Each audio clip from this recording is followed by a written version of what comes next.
नमस्कार दोस्तों, कैसे हो आप लोग? कैपिटल सिविल सर्विस में आप लोगों का स्वागत है। आशा कर रहे हैं कि अच्छे होंगे, आप लोगों की पढ़ाई भी अच्छे से चल रही होगी। तो आप लोग जानते हैं कि इस समय इस चैनल पे हमारे द्वारा ध्येय आईएएस का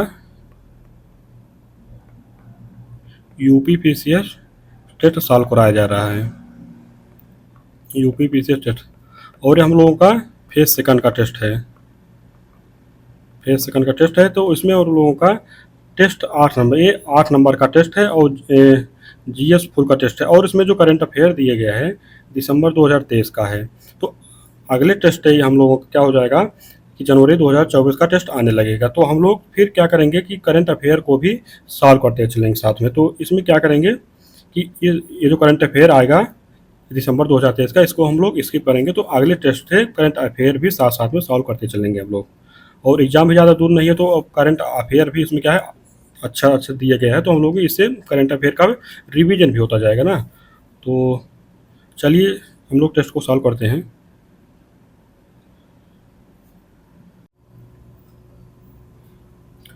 पहला प्रश्न हम लोग दिया गया कि सूची 1 को सूची 2 से मिलाना है। एक तरफ तट दिया गया है, एक तरफ अवस्थिति दी गई है। तो चलिए देखते हैं। ओखा तट, ओखा तट कहाँ है? ओखा तट है गुजरात में। कन्नूर तट कहाँ है? केरल में है। बकखाली तट कहाँ है? बकखाली तट जो है पश्चिम बंगाल का है। कारवाड़ कहाँ है? कर्नाटक में है। इस तरह हमारा बन रहा है 2 1 4 3 बार हमारा विकल्प सी सही हो जाएगा। तो अगला प्रश्न देते हैं हम लोग। अगला प्रश्न दिया गया कि निम्नलिखित पर्वत शिखरों को उनकी ऊंचाई के आरोही क्रम में व्यवस्थित करें। दिए गए कंचनजंगा, अन्नपूर्णा, धौलागिरी, मकालू। तो बताइए इसमें पहले हम लोग इनकी ऊंचाई देख लेते हैं। तो कंचनजंगा की ऊंचाई कितनी है? कंचनजंगा की ऊंचाई है 8,598। 8,598। अन्नपूर्णा की है 8,091 मीटर है। धौलागिरी है 8,172। मकालू का है 8,481। तो इस तरह हमारा क्या बन जाएगा? हमारा बन रहा है 2 3 4 1 बन रहा है। तो हमारा विकल्प जो है डी से हो गया। सबसे जो ऊंचा है हमारा कंचनजंगा है। उसके बाद कौन सा? उसके बाद है मकालू है। मकालू हो जाएगा। इधर देखेंगे तो 1 4। उसके बाद कौन सा हमारा? धौलागिरी है। उसके बाद कौन सा है? अन्नपूर्णा है। तो हमारा विकल्प जो है डी बन जाएगा। अगला प्रश्न देते हैं हम लोग। अगले प्रश्न में सूची 1 को सूची 2 से मिलाना। एक तरफ पहाड़ी दिया गया है, एक तरफ अवस्थिति दी गई है। तो चीन श्रृंखला कहाँ है? चीन श्रृंखला आप लोग जानते हैं कि मणिपुर में है। सारामती कहाँ है? नागालैंड में है। कोल्लई मलाई कहाँ है? तमिलनाडु में है। मिकिर कहाँ है? असम में है। तो इस तरह क्या बन जाएगा? हम बन रहा है 4 1 2 3 बन रहा है। तो हमारा विकल्प जो है ये सही हो जाएगा। अगला प्रश्न देखते हैं हम लोग। अगला प्रश्न दिया गया कि निम्नलिखित युगों में से कौन सा एक सही सुनित नहीं है? एक तरफ जनजात दिए गए, एक तरफ निवास दिए गया है। तो लिम्बू जनजात कहाँ पाई जाती है? लिम्बू जनजात जो मणिपुर में नहीं पाई जाती है, पाई जाती है सिक्किम में। सिक्किम हो जाएगा। कोनियाक कोनियाक कहाँ पाई जाती है? कोनियाक पाई जाती है नागालैंड में। नोटिया पाई जाती है त्रिपुरा में। हालचू हालचू जो पाई जाती है अंडमान एवं निकोबार में पाई जाती है। तो इस तरह हमारा जो सुमिलित नहीं, हमारा विकल्प ए है। अगला प्रश्न देते हैं हम लोग। दिए गया है कि निम्नलिखित में से कौन सी नदियां पूर्व की ओर प्रवाहित होती हैं? दिए गया है कि भवानी, कबानी, कृष्णा, साबरमती। बताइए। तो इसमें जो है भवानी जो थी, भवानी हो गया, कबानी हो गया, कृष्णा हो गया, ये सब पूर्व की ओर बहती हैं। और कहाँ गिरती हैं? सब बंगाल की खाड़ी में इनका मुहाना है। और साबरमती है, ये गुजरात नदी है। ये जो है पश्चिम की ओर बहती है और अरब सागर में गिरती है। तो विकल्प हमारा कौन सा हो जाएगा? 1 2 3 बहती है, तुम्हारा विकल्प हो जाएगा बी। अगला प्रश्न देखते हैं हम लोग। इसमें सूची 1 को सूची 2 से मिलाना। एक तरफ खदान दिया गया है, एक तरफ भारत के राज्य दिए गए हैं। तो रणजीत घाटी कहाँ है? रणजीत घाटी जो है ये भारत के किस राज्य में है? ये सिक्किम में है। झिलमिली कहाँ है? छत्तीसगढ़ में है। वरोरा कहाँ है? वरोरा जो है महाराष्ट्र में है। नामचिक नामपू कहाँ है? अरुणाचल प्रदेश में है। इस तरह हमारा 4 3 2 1 बन रहा, हमारा विकल्प जो है सी सही हो जाएगा। अगला प्रश्न देते हैं लोग। दिया गया है कि निम्नलिखित समुद्री जलधाराओं में से कौन सी ठंडी जलधारा है। दिया गया है क्यूराइल जलधारा, नॉर्वे जलधारा, इर्मिंगन जलधारा, क्यूरेशियो जलधारा। बताइए इसमें जो ठंडी जलधारा है हमारी, ठंडी कौन कौन सी है। हमारा जो है क्यूराइल है और इर्मिंगर है। ये जो है ना, ये ठंडी जलधाराएं हैं, क्यूराइल और इर्मिंगर। जबकि क्यूरोसियो और नॉर्वे जलधारा जो है गर्म समुद्री धारा है। तो इस तरह हमारा क्या बन जाए, हमारा विकल्प जो है डी बन जाएगा। अगला प्रश्न देखते हैं हम लोग।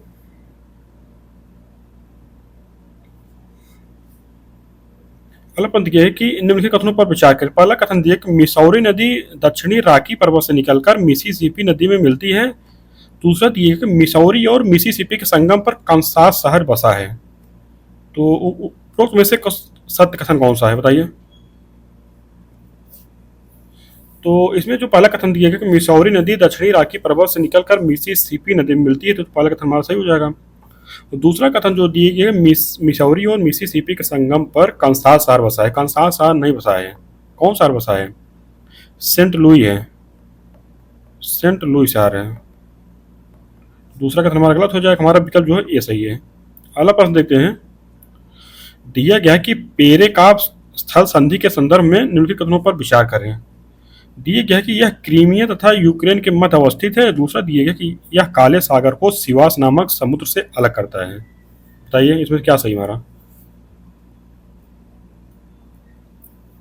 तो जो पहला कथन दिया गया है कि पेरेकाप के संबंध में कि यह क्रीमिया तथा यूक्रेन के मध्य अवस्थित है, ये तुम्हारा सही है। दूसरा जो दिया कि यह काले सागर और सिवास नामक समुद्र से अलग करता है ना, ये भी हमारा सही है। तो हमारे दोनों कथन सही है, तुम्हारा विकल्प सी हो जाएगा। अगला प्रश्न देखते हैं। दिया गया कि इजराइल की सीमा निम्न में से किन देशों के साथ लगती है। दिए गए मिस्र, सीरिया, जॉर्डन, लेबनान। बताइए। तो इसमें देखा जाए तो इजराइल की जो सीमा लगती है मिस्र से भी लगती है, सीरिया से भी लगती है, जॉर्डन से लगती है, लेबनान से भी लगती है। तीसरा हमारा उपरोक्त सभी हो जाएगा। तो अगला प्रश्न देखते हैं लोग। दिए गए कि मानव और पर्यावरण संबंधी निम्नलिखित अवधारणाओं में से कौन सा सुनिश्चित नहीं है।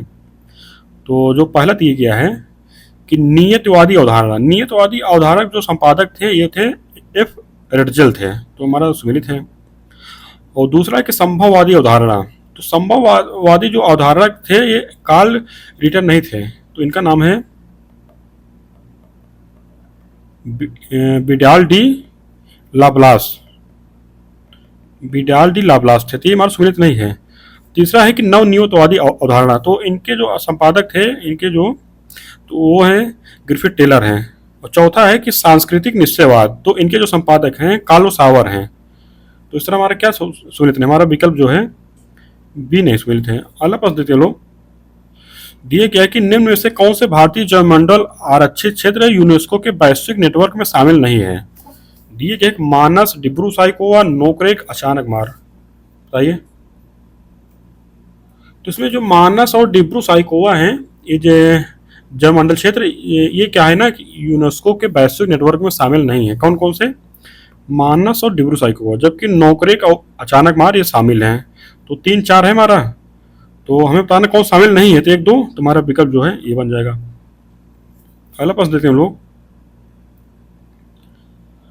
अगला प्रश्न दिया कि हाल ही में चर्चा में रही कांवर झील या कांवर ताल झील के संदर्भ में निम्नलिखित तथ्यों का अवलोकन कर सही उत्तर का चयन करें। पहला कथन दिया है कि यह एशिया की सबसे बड़ी मीठे झील की गोखुर झील है। दूसरा कथन दिया है कि बिहार के बेगूसराय में स्थित यह झील गंगा की सहायक गंडक नदी के विसर्ग के कारण बनी है। बताइए। तो जो में पहला कथन दिया गया है कांवर झील के संबंध में कि यह एशिया की सबसे बड़ी मीठे जल की गोखुर झील है, तो हमारा सही है पहला कथन। जो दूसरा दिया गया है कि बिहार के बेगूसराय में स्थित यह झील गंगा की सहायक गंडक नदी के विसर्ग के कारण बनती है ना, तो ये भी हमारा सही हो जाएगा। तुम्हारा जो दोनों सही, तुम्हारा विकल्प डी हो जाएगा, 1 तथा 2 दोनों। अगला प्रश्न देते हैं लोग। दिया गया है कि तीर्थहल्ली किस फसल पौधे पेड़ की एक किस्म है। दिया गया है नारियल, सुपारी, आम, केला। बताइए। तो उसमें क्या है ना कि कर्नाटक में उगाई जाने वाली तीर्थहल्ली सुपारी की सर्वोत्तम किस्म मानी जाती है। और इसमें क्या है कि भारत सुपारी का सबसे बड़ा उत्पादक एवं उपभोक्ता है। कर्नाटक 40% मतलब इसको उत्पादित कर शीर्ष सुपारी उत्पादक राज्य है। इस तरह क्या हो जाएगा, हमारा सुपारी है ना तीर्थहल्ली। अगला प्रश्न देखते हैं लोग। अगले प्रश्न में सूची 1 को सूची 2 से मिला था। एक तरफ दिवस दिया गया है, एक तरफ तिथि दी गई है। तो अंतर्राष्ट्रीय सूर्य दिवस कब मनाया जाता है, कौन सी तिथि को? तो अंतर्राष्ट्रीय सूर्य दिवस मनाया जाता है 3 मई को। विश्व मधुमक्खी दिवस, तो विश्व मधुमक्खी दिवस मनाया जाता है 20 मई को। विश्व सांस्कृतिक विविधता दिवस, तो ये मनाया जाता है 21 मई को। और अंतर्राष्ट्रीय जैव विविधता दिवस कब मनाया जाता है? मनाया जाता है 22 मई को। तो इस समय क्या बन रहा है हमारा, 2 1 3 4 बन रहा है। तुम्हारा विकल्प कौन सा आ जाएगा? हमारा विकल्प सी बन जाएगा। तो अगला प्रश्न देते हैं लोग। दिए गया कि निम्नलिखित कथनों पर विचार करें। पहला कथन दिए गया 2024 का बुकर पुरस्कार जेनी एर्पेनबेक तथा अनुवादक माइकल हॉफमैन को प्रदान किया गया। दूसरा कथन दिया गया कि 2023 का अंतर्राष्ट्रीय बुकर पुरस्कार पॉल लिंच को प्रदान किया गया। तो बताइए इनमें कौन कथन हमारा सही है? तो इसमें देखा जाए ना कि जो 2024 का अंतर्राष्ट्रीय बुकर पुरस्कार है वो जेनी एर्पेनबर्ग तथा अनुवादक माइकल हॉफमैन को कैरोस नामक पुस्तक के लिए प्रदान किया गया। तो इस तरह क्या हो जाएगा हमारा, ये भी कथन हमारा गलत हो जाएगा ना कि ये बुकर पुरस्कार नहीं भी इनको दिया गया था, अंतर्राष्ट्रीय इंटरनेशनल पुरस्कार दिया गया था ना, कथन गलत है हमारा। दूसरा ये 2023 का अंतर्राष्ट्रीय नहीं, इनको बुकर पुरस्कार मिला था। 2023 का बुकर पुरस्कार जो है पॉल लिंच को प्रदान किया गया। तो इस तरह हमें बताना है कि कौन सा गलत है हमारा, 1 और 2 दोनों गलत हैं। विकल्प हमारा बी बन जाएगा। अगला प्रश्न देते हैं हम लोग। अगला प्रश्न है कि निम्नलिखित कथनों का परीक्षण कर उनमें से सत्य कथन की पहचान करें। तो पहला कथन दिया गया है कि सेला सुरंग भारत की सर्वाधिक ऊंचाई पर स्थित सुरंग है जिसे हाल ही में इंटरनेशनल बुक ऑफ ऑनर ने मान्यता प्रदान की है। ये तो कथन हमारा सही है ना, ये पहला कथन हमारा सही हो जाएगा। दूसरा दिए सेला सुरंग सिक्किम में अवस्थित है। भाई ये सिक्किम में अवस्थित नहीं है, ये कहाँ है? उत्तराखंड में ना, यूके में। ये हमारा गलत हो जाएगा। तीसरा दिए सेला सुरंग का उद्घाटन मार्च 2024 में प्रधानमंत्री नरेंद्र मोदी ने किया। ये तुम्हारा सही है, तुम्हारे 1 और 3 सही हो जाएगा विकल्प पे। अगला प्रश्न देते हैं लोग। अगले प्रश्न में सूची को सूची 2 से मिलाना। एक तरफ दिया गया है कि साड़ी का प्रकार दिया गया है, दूसरी तरफ संबंधित राज्य दिए गए हैं। तो पोचमपल्ली इकत कहाँ की साड़ी है? तेलंगाना की साड़ी है ना ये। कुनबी साड़ी जो है गोवा की है। मेखला साड़ी असम की है। मंगलगिरी आंध्र प्रदेश साड़ी है। तीसरा हमारा आमने सामने सुमेल होगा। तो 1 2 3 4 विकल्प हमारा ए बन जाएगा। तो अगला प्रश्न देते हैं लोग। दिया क्या है कि निम्नलिखित में से नवीन प्रौद्योगिकी का चयन करें जिनके माध्यम से हम खाद्य पदार्थ में कार्बन पदचिह्न को कम कर सकते हैं। तो इसमें दिया गया है कि वर्टिकल फार्मिंग, नोटिल फार्मिंग, परिशुद्धता किण्वन, आहार की आदतों में बदलाव। बताइए। तो इसमें जो है ना इन चारों के माध्यम से हम कार्बन पदचिह्न को कम कर सकते हैं। तुम्हारा 1 2 3 4 सही हो जाएगा। हमारा विकल्प कौन सा हो जाएगा? डी। तो अगला प्रश्न देखते हैं लोग। अगला प्रश्न दिए कि हाल ही में चर्चा में रही लाइम बीमारी का प्रथम मामला भारत के किस राज्य में आया है? दी है केरल, आंध्र प्रदेश, महाराष्ट्र, दिल्ली। बताइए। तो इसमें कहा है ना कि जो केरल राज्य है, केरल के एर्नाकुलम से लाइम बीमारी का पहला मामला सामने आया है। यह बोरेलिया वर्ड रेफरी जीवाणु के कारण होता है। इसके कारण क्या होता है ना कि एरिथमा, माइग्रेन होता है, सिर दर्द, मांसपेशियों में दर्द इत्यादि होता है। तो विकल्प हमारा कौन सा हो जाएगा? ए, केरल। अगला प्रश्न देते हैं लोग। दिए गया है कि निम्नलिखित कथनों पर विचार करें। पहला कथन दिए गए प्रसिद्ध जीव विज्ञानी डॉक्टर पूर्णिमा देवी बर्मन को हाल ही में व्हिटली गोल्ड अवार्ड से सम्मानित किया गया है। दूसरा दिए गए कि उन्हें यह सम्मान बंगाल फ्लोरिकन के संरक्षण की दिशा में किए गए प्रयासों के लिए दिया गया है। तो बताइए इसमें कौन सा हमारा सही है? तो पहला कथन दिया गया है कि प्रसिद्ध जीव विज्ञानी डॉक्टर पूर्णिमा देवी बर्मन को हाल ही में व्हिटली गोल्ड अवार्ड से सम्मानित किया गया है। ये तुम्हारा सही हो जाएगा। और जो दूसरा दिया गया है कि उन्हें यह सम्मान बंगाल फ्लोरिकन के संरक्षण की दिशा में नहीं, इनको दिया गया है ग्रेटर एडुचेंट स्टार्क पक्षी के संरक्षण के लिए दिया गया है और व्हिटली गोल्ड अवार्ड दिया गया है। तो तुम्हारा दूसरा कथन गलत हो जाएगा। वो किसके लिए दिया गया है? दिया गया है ग्रेटर एडजुटेंट स्टार्क पक्षी जो है ना उसके संरक्षण के लिए दिया गया है। तो हमारा दूसरा कथन गलत हो जाएगा। तो विकल्प हमारा कौन सा हो जाएगा? केवल एक सही है तुम्हारा विकल्प बी। अगला प्रश्न देखते हो लोग, दिए गया है कि जीडीपी की गणना करते समय निम्नलिखित मदों में से किसको सम्मिलित नहीं किया जाता। दिए गया है अप्रयुक्त मध्यवर्ती वस्तुओं का स्टॉक, घिसावट या पूंजी का उपभोग, हस्तांतरण, आय, पूंजीगत लाभ या हानि। बताइए। तो इसमें क्या है ना कि जीडीपी की गणना करते समय कुछ ऐसी मतलब मद हैं जिनको सम्मिलित नहीं किया जाता। उनमें से कौन सा है? इसमें से है जैसे उस वर्ष की अनुत्पादित वस्तुएं, और दूसरा है कि पूंजीगत लाभ एवं हानि होगा, और दूसरा हो गया कि तीसरा हो गया विदेशों से प्राप्त उपहार हो गया, और एक और है कि हस्तांतरण आय, जैसे बोनस हो गया, सेवानिवृत्ति पेंशन हो गई, बेरोजगारी भत्ता हो गई। तो इसमें हमारा जो 3-4 है ना, ये जीडीपी का नाम नहीं गिना जाता है, जबकि आप अप्रयुक्त मध्यवर्ती वस्तुओं का स्टॉक इसको गिना जाता है, और घिसावट या पूंजी का उपयोग गिना जाता है। तो हमारा 3 और 4 नहीं गिना जाता, हमारा विकल्प हो जाएगा डी। अगला प्रश्न देते हैं लोग, अगले प्रश्न दिया गया है, सूची एक को सूची 2 से मिलाना। एक तरफ दिए गए कि विशेष राज्य का दर्जा प्राप्त हो, दूसरी तरफ वर्ष दिए गए। नागालैंड को विशेष दर्जा कब प्राप्त हुआ था? ये प्राप्त हुआ था 1969 ना। मेघालय के 1972 में प्राप्त हुआ था। हिमाचल प्रदेश को 1971 में, मिजोरम को 1975 में। तो क्या बन रहा है हमारा? बन रहा है 3, 1, 2, 4 बन रहा है। हमारा विकल्प जो है सी सही हो जाएगा। अगला प्रश्न देते हैं हम लोग,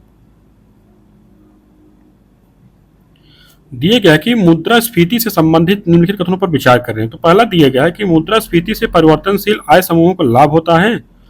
दूसरा दिए गया कि मुद्रास्फीति से बेरोजगारी में वृद्धि होती है। तीसरा दिए है कि निर्यात में कमी होती है। बताइए कि इसमें से हमारा कौन सा गलत कथन है? तो इसमें जो है ना, जो पहला कथन दिया गया है कि मुद्रास्फीति से परिवर्तनशील आय समूह को लाभ होता है, तुम्हारा सही है। परिवर्तन समूह मतलब होता है जैसे जो बिजनेस कर रहे हैं, जो डेली अपना सामान बेच रहे हैं, जैसे किसान हो गया, अगर वो जैसे गेहूँ चावल बेच रहे हैं तो उनको लाभ होता है, क्योंकि जब महंगाई होती है ना तो उनका सामान जो है महंगे दाम पर बिकता है। और दूसरा ये है कि मुद्रास्फीति से बेरोजगारी में वृद्धि होती है। बेरोजगारी में जो है ना वृद्धि नहीं होती है, बेरोजगारी में कमी आती है, रोजगार बढ़ता है। रोजगार कहाँ बढ़ता है? क्योंकि बिजनेस जब जितना ज़्यादा बढ़ेगा उतना ही तो रोजगार बढ़ेगा ना। तो ये कथन हमारा गलत है। तीसरा जो है निर्यात में कमी होती है, ये तो सही है, निर्यात में कमी होती है, आयात बढ़ता है।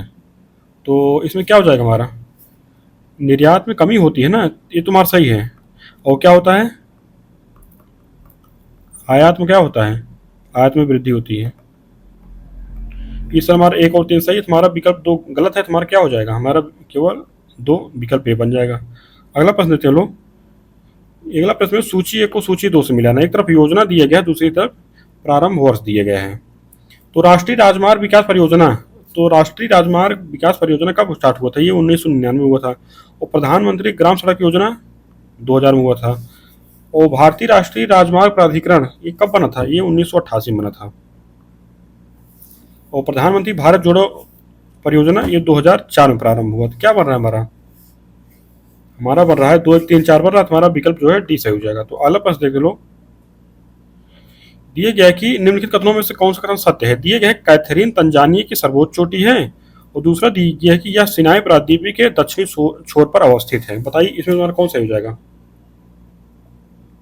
जो कैथरीन है ना, कैथरीन जो है मिस्र की सर्वोच्च चोटी है। तो पहला कथन हमारा गलत हो जाएगा। दूसरा है कि यह सिनाई प्रायद्वीपीय के दक्षिणी छोर पर अवस्थित है, ये तुम्हारा सही हो जाएगा। तो केवल 2 हमारा विकल्प भी है। अगला प्रश्न देखे लोग, दिए गया कि डिसअपॉइंटमेंट झील कहाँ अवस्थित है? दिए गए कनाडा, स्पेन, फ्रांस, ऑस्ट्रेलिया। बताइए। तो डिसअपॉइंटमेंट झील जो है ना ऑस्ट्रेलिया में अवस्थित है। इसके दक्षिण में गिब्सन मरुस्थल पाया जाता है। तो विकल्प हमारा जो है डी सही हो जाएगा। अगला प्रश्न देते हैं लोग, अगला प्रश्न दिया गया है कि निम्न में से कौन एक रूस को यूरोपीय रूस और एशियाई रूस में विभाजित नहीं करता है? दिए गए यूराल पर्वत, कैस्पियन सागर, वोल्गा नदी, यूराल नदी। बताइए।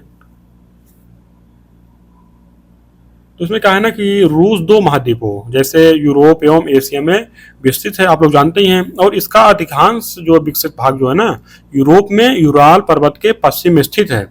यूराल पर्वत हो गया, यूराल नदी हो गई और कैस्पियन सागर इस देश को यूरोपीय रूस और एशियाई रूस में विभाजित करते हैं, तो जबकि वोल्गा नदी नहीं विभाजित करती है।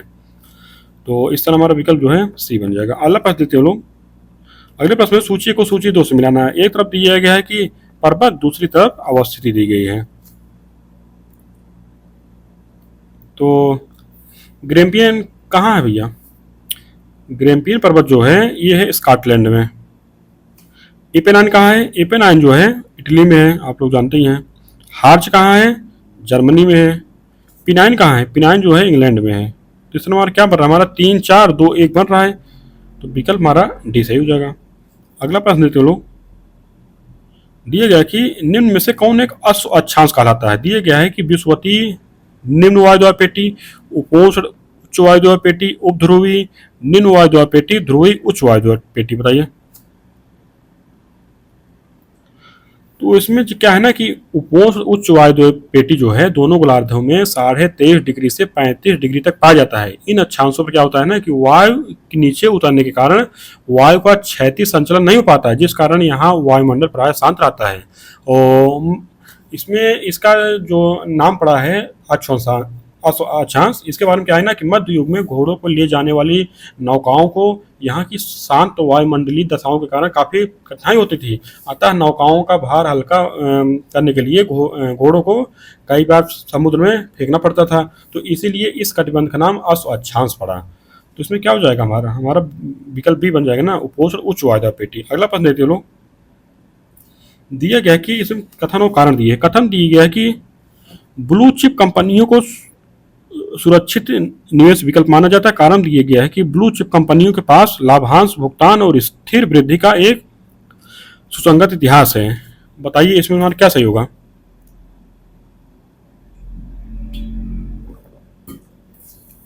तो जो कथन दिया गया है कि ब्लू चिप कंपनियों को सुरक्षित निवेश विकल्प माना जाता है, तो तुम्हारा सही हो जाएगा। और जो कारण दिया गया है कि ब्लू चिप कंपनियों के पास लाभांश भुगतान और स्थिर वृद्धि का एक सुसंगत इतिहास है, तो कारण सही है। और कारण जो है कथन की व्याख्या करा, विकल्प हमारा ये सही हो जाएगा ना। तो अगला प्रश्न देखते लो।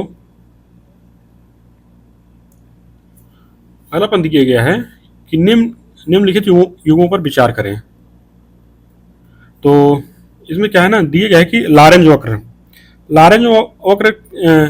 क्या मापता है? लॉरेंज वक्र जो मापता है आय की विषमता को मापता है ना, जो तुम्हारे सम्मिलित है। गिनी गुणांक जो है आय वितरण में व्याप्त असमानता की सांख्यिकी माप करता है, तुम्हारे सम्मिलित है। कुजनेट्स वर्ग क्या है? कुजनेट्स वर्ग जो है प्रति व्यक्ति आय की विषमता की माप करता है, कुजनेट्स वर्ग। चौथा दिया है फिलिप्स वर्ग। फिलिप्स वर्ग आप लोग जानते हैं, जैसे बेरोजगारी दर एवं मुद्रास्फीति के संबंधों को दर्शाता है, तुम्हारे सम्मिलित है। तो 1 2 3 4 मार्क्स में तुम्हारा विकल्प जो है डी बन जाएगा। अगला प्रश्न देख लो। दिया गया है कि गिफिन वस्तुओं के संदर्भ में निम्नलिखित कथनों पर विचार कीजिए। तो पहला कथन दिया गया है कि गिफिन वस्तुएं निम्न कोटि की वस्तुएं होती हैं। दूसरा दिया गया है कि मूल्य में वृद्धि होने पर गिफिन वस्तुओं की मांग बढ़ जाती है। बताइए। तो इसमें देखा जाए ना, तो जो पहला कथन है कि गिफिन वस्तुएं निम्न कोटि की वस्तुएं तो हैं, इन पर क्या होता है ना, इन पर जो है मांग का नियम लागू नहीं होता। यानी कि अगर मांग बढ़ेगी तो जो है वस्तु का दाम भी बढ़ेगा। इसमें क्या है ना कि दूसरा कथन जो दिए गए है, मूल्य में वृद्धि होने पर गिफिन वस्तुओं की मांग बढ़ जाती है, ये भी हमारा सही हो जाएगा। तो हमारा जो है दोनों कथन सही है, और इसमें हमारा कौन हो जाएगा? हमारा सी हो जाएगा। अगला प्रश्न देखते लो। और अगर इनका जैसे मूल्य जो है कम होता है ना, तो इनका जो मांग होती है ना वो भी कम हो जाता है। तो जबकि अन्य वस्तु जो है जैसे उच्च कोटि की वस्तु होते हुए अगर उनका मूल्य कम होता है ना, तो उनकी मांग घटती नहीं है। तो और जबकि इनकी अगर मूल्य इनका जैसे गिर गया ना, तो इनकी मांग भी गिर जाती है। तो विकल्प हमारा सी हो जाएगा। अगला प्रश्न देते लोग। दिए गया कि निम्नलिखित में से कौन सी पुस्तक कार्ल मार्क्स द्वारा लिखी गई है? दिए गए दास कैपिटल, द प्रिंस, उन्मुक्ति घोषणा पत्र, कम्युनिस्ट मैनिफेस्टो। बताइए। तो इसमें जो है दास कैपिटल जो है कार्ल मार्क्स द्वारा लिखी गई पुस्तक है। इसमें अर्थशास्त्र के विभिन्न सिद्धांतों को विस्तृत रूप से प्रस्तुत किया गया था। तो विकल्प हमारा हो जाएगा। अगला प्रश्न लोग। दिया गया कि निम्नलिखित में से कौन सा कारण नगरीकरण का प्रमुख कारण नहीं है? दिए गए औद्योगिकरण, कृषि का विस्तार, बेहतर स्वास्थ्य सुविधाएं, शिक्षा के अवसर। बताइए। तो इसमें जो है ना कृषि का अगर विस्तार होगा तो इसमें क्या है कि नगरीकरण जो है कम होगा। तो हमारा विकल्प जो है बी बन जाएगा। तो अगला प्रश्न देखते लोग। अगले प्रश्न दिए गए कि सूची को सूची 2 से मिलाना है। तो एक तरफ दिए गया केंद्र दिए गया है, एक तरफ स्थान दिए गया है। तो राष्ट्रीय दूर संवेदी एजेंसी ये कहाँ है भैया? ये हैदराबाद में है। भौतिक अनुसंधान प्रयोगशाला कहाँ है? अहमदाबाद में है। और इसरो जड़त्व प्रणाली इकाई कहाँ है? तिरुवनंतपुरम में है। और परिवर्तनीय ऊर्जा साइक्लोट्रॉन केंद्र कहाँ है? ये है कोलकाता में है। तो क्या बन रहा है हमारा? 2 3 4 1 बन रहा है। तुम्हारा विकल्प जो है डी सही हो जाएगा। अगला प्रश्न देखते लोग, दिए गया कि निम्नलिखित युगों में से कौन सा सुमेलित नहीं है? तो पहला दिया गया कि परमाणु पदार्थ निदेशालय, ये कहाँ भैया? ये परमाणु पदार्थ निदेशालय जो है हैदराबाद में है। और विकिरण और आइसोटोप प्रौद्योगिकी बोर्ड, ये कहाँ है? ये विकिरण और आइसोटोप प्रौद्योगिकी बोर्ड जो है नई दिल्ली में नहीं है भैया, ये मुंबई में है। और तीसरा है कि भारतीय नाभिकीय ऊर्जा कारपोरेशन लिमिटेड, ये भी मुंबई में है। राजा रमन्ना प्रगत प्रौद्योगिकी केंद्र इंदौर में है। तो हमारा कौन सुमेलित नहीं? हमारा विकल्प बी है, सुमेलित नहीं है। तो अगला प्रश्न देते हैं लोग, ये गया कि निम्नलिखित में से कौन सा उदाहरण प्रकाश के पूर्ण आंतरिक परावर्तन से संबंधित नहीं है?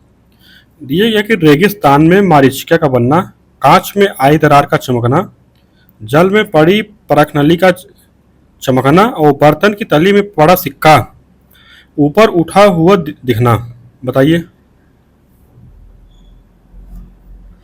तो इसमें क्या है ना कि बर्तन की तली में पड़ा हुआ सिक्का ऊपर उठा जब दिखाई पड़ता है ना, ये किसके कारण होता है? ये प्रकाश के अपवर्तन के कारण होता है, ना कि पूर्ण आंतरिक परावर्तन के कारण। तो विकल्प हमारा डी से हो जाएगा। तो अगला प्रश्न देते हैं लोग, दिया गया है कि निम्नलिखित कथनों पर विचार करें। पहला कथन दिया है कि तारे के रंग का निर्धारण उनके पृष्ठताप से होता है। और दूसरा दिया गया है कि उच्च पृष्ठताप वाले तारे सफेद होते हैं। तीसरा दिया है कि अत्यधिक उच्च ताप वाले तारे नीले होते हैं। बताइए इसमें हमारा कौन सही है? इसमें हमें बताना है कौन सा गलत कथन है। तो इसमें देखा जाए ना, हमारे तीनों कथन सही है कि तारे के रंग का निर्धारण उनके पृष्ठताप से होता है। दूसरा है कि उच्च पृष्ठताप वाले तारे सफेद होते हैं। और तीसरा अत्यधिक उच्च ताप वाले तारे नीले होते हैं। तो हमें गलत बनाना था, इनमें से कोई नहीं हो जाएगा। अगला प्रश्न देखते हैं हम लोग। अगला प्रश्न ये है कि मानव शरीर में पाए जाने वाले निम्न तत्वों को उनकी मात्रा के अवरोही क्रम में व्यवस्थित की थी कि हाइड्रोजन, नाइट्रोजन, कैल्शियम, फास्फोरस। बताइए। तो हाइड्रोजन कितना पाए? हाइड्रोजन जो होता है मानव शरीर में 10% होता है। नाइट्रोजन 3% होता है। कैल्शियम 2% होता है। फास्फोरस 1% होता है। तो इस तरह हमारा क्या हो जाएगा? 1 2 3 4 हो जाएगा ना। तो विकल्प हमारा बी सही है। अगला प्रश्न देते हैं, दिए गया कि निम्नलिखित कथनों में से असत्य कथनों को चुनें। पहला कथन दिया है कि जियोलाइट का प्रयोग जल को मृदु बनाने में किया जाता है। दूसरा दिए गए सोडियम हाइड्रोक्साइड का निर्माण कास्टनर कैलनर विधि के अनुसार किया जाता है। और तीसरा कथन दिया गया है कि गैलियम धातु का उपयोग फोटो इलेक्ट्रिक सेल में होता है। तो बताइए इसमें से हमारा कौन सही हो जाएगा? हमें बताना कौन सा गलत है। गलत कथन चुनना है ना। तो जो पहला कथन है कि जियोलाइट का प्रयोग जल को मृदु बनाने में किया जाता है, तो कथन हमारा सही है। और दूसरा है कि सोडियम हाइड्रोक्साइड का निर्माण कास्टनर कैलनर विधि के अनुसार किया जाता है, ये भी कथन हमारा सही है। तीसरा कथन है गैलियम धातु का उपयोग फोटो इलेक्ट्रिक सेल में होता है, ये गलत है मेरा। गैलियम धातु को नहीं होता है। कौन सा धातु है? वो सेलेनियम है। सेलेनियम धातु का उपयोग जो है फोटो इलेक्ट्रिक सेल में किया जाता है। तो हमें गलत बताना है, केवल 3 विकल्प सी हो जाएगा। अगला प्रश्न देखते हैं। अगला प्रश्न दिया गया है इसमें कि उत्परिवर्तन से संबंधित निम्नलिखित कथनों में से कौन से कथन सत्य हैं। दिया गया है कि यह सिद्धांत ह्यूगो डी ब्रिज द्वारा प्रतिवाद किया गया है। ये तुम्हारा सही है कि ह्यूगो डी ब्रिज द्वारा प्रतिवाद किया गया था। और दूसरा है कि सभी जीव जातियों में उत्परिवर्तन की प्राकृतिक प्रवृत्ति होती है, ये भी सही है। तीसरा है कि उत्परिवर्तन अनिश्चित होते हैं, ये भी हमारा सही है। 1 2 3 हमारा सही है। तुम्हारा कौन सा जगह? हमारा विकल्प जो है बी सही हो जाएगा। अगला प्रश्न देते हैं हम लोग। इसमें दिया गया कि निम्नलिखित युगों में से कौन सा सुनिश्चित नहीं है। तो पहला दिया है कि भ्रूण विज्ञान की स्थापना। तो भ्रूण विज्ञान की स्थापना किसके द्वारा की गई थी? भ्रूण विज्ञान की स्थापना की गई थी डब्ल्यू फ्लेमिंग के द्वारा। और विषाणुओं के अस्तित्व के प्रमाण, इसको आप लोग जानते हैं कि इवानोवस के द्वारा इसकी खोज की गई थी। और तीसरा है कि प्रथम इलेक्ट्रॉनिक सूक्ष्मदर्शी, इसकी खोज किसके द्वारा की गई थी? प्रथम इलेक्ट्रॉनिक सूक्ष्मदर्शी की जो खोज की गई थी नालियोम रस्क के द्वारा की थी। और कृत्रिम हृदय का निर्माण जो है क्रिश्चियन बर्नाल को नहीं जाता है, किसको जाता है? रॉबर्ट जारविक को जाता है। इतना हमारा विकल्प जो है डी सुमेलित नहीं है, तुम्हारा विकल्प हो जाएगा सही। अगला देते हैं लोग।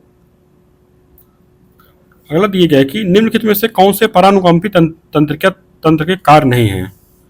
तो दिया गया है कि यह नेत्र की पुतली का संकुचन करता है। और दूसरा दिया गया है कि यह लार के स्त्राव में तथा अन्य पाचक रसों में वृद्धि करता है। तीसरा है कि यह लार ग्रंथियों के स्त्राव को कम करता है। चौथा दिया है यह आंख की पुतली को फैलाता है। बताइए कि इसमें जो है परानुकंपी तंत्रिका तंत्र के कार्य कौन से नहीं हैं। तो इसमें देखा जाए ना, जो परानुकंपी के कार्य जो हैं कि यह नेत्र की पुतली का संकुचन करता है, ये तुम्हारा सही हो जाएगा। और दूसरा है कि यह लार के स्त्राव में तथा अन्य पाचक रसों में वृद्धि करता है, ये भी सही हो जाएगा। और जो तीसरा है कि यह लार ग्रंथियों के स्त्राव को कम करता है, ये किसका लक्षण है? ये है अनुकंपी तंत्रिका तंत्र का कार्य है, ये हो जाएगा। और यह आंख की पुतली को फैलाता है, ये भी हमारा हो जाएगा। तो हमारा कौन सा सही हो जाएगा? तीनों चार हो जाएगा ना, विकल्प सी। अगला प्रश्न देते हैं लोग। अगला प्रश्न है कि निम्नलिखित सिद्धांतों में से कौन सा अनुच्छेद 13 से संबंधित है? दिए गए आच्छादन का सिद्धांत, पृथक्करणीयता का सिद्धांत, आदित्य का सिद्धांत बताइए। तो इसमें जो तीनों दिए गए हैं ना, ये तीनों जो है अनुच्छेद 13 से संबंधित है। तो विकल्प हमारा कौन सा बन जाएगा? विकल्प हमारा बी बन जाएगा। अगला प्रश्न देखते हैं। दिए गया कि निम्न युगों में से कौन सा सुमेलित नहीं है?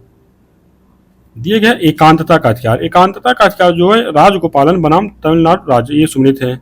दूसरा है कि निःशुल्क विधिक सहायता, ये है यमयम हास्कट बनाम महाराष्ट्र राज्य, ये भी सुमेलित है। तीसरा जो है आश्रय का अधिकार, दिए गए मेनका गांधी बनाम उत्तर प्रदेश का, ये नहीं भाई, ये है चमेली सिंह बनाम उत्तर प्रदेश सरकार, गवर्नमेंट। तो इस तरह हमारा जो है सी सुमेलित नहीं है। चौथा दिया है कि चिकित्सा पाने का अधिकार, ये परमानंद कटारा बनाम भारत संघ। अगला प्रश्न देते हैं लोग। दिया गया है कि राष्ट्रपति और महाभियोग की प्रक्रिया से संबंधित निम्न कथनों पर विचार कीजिए। तो पहला दिया है कि संसद का कोई सदन राष्ट्रपति पर आरोप एक संकल्प के रूप में लगाए, ये तुम्हारा सही है। और दूसरा ये है कि प्रस्तावित संकल्प उस सदन की कुल संख्या का कम से कम 1/5 सदस्यों का हस्ताक्षर, तो 1/5 नहीं, 1/4 होता है। दूसरा कथन हमारा गलत हो जाएगा। तीसरा दिया कि सदन की कुल संख्या के कम से कम 2/3 बहुमत से संकल्प पारित होते, तुम्हारा सही है। 1 और 3 हमारा सही, विकल्प हमारा ये सही हो जाएगा। अगला प्रश्न देखते हैं।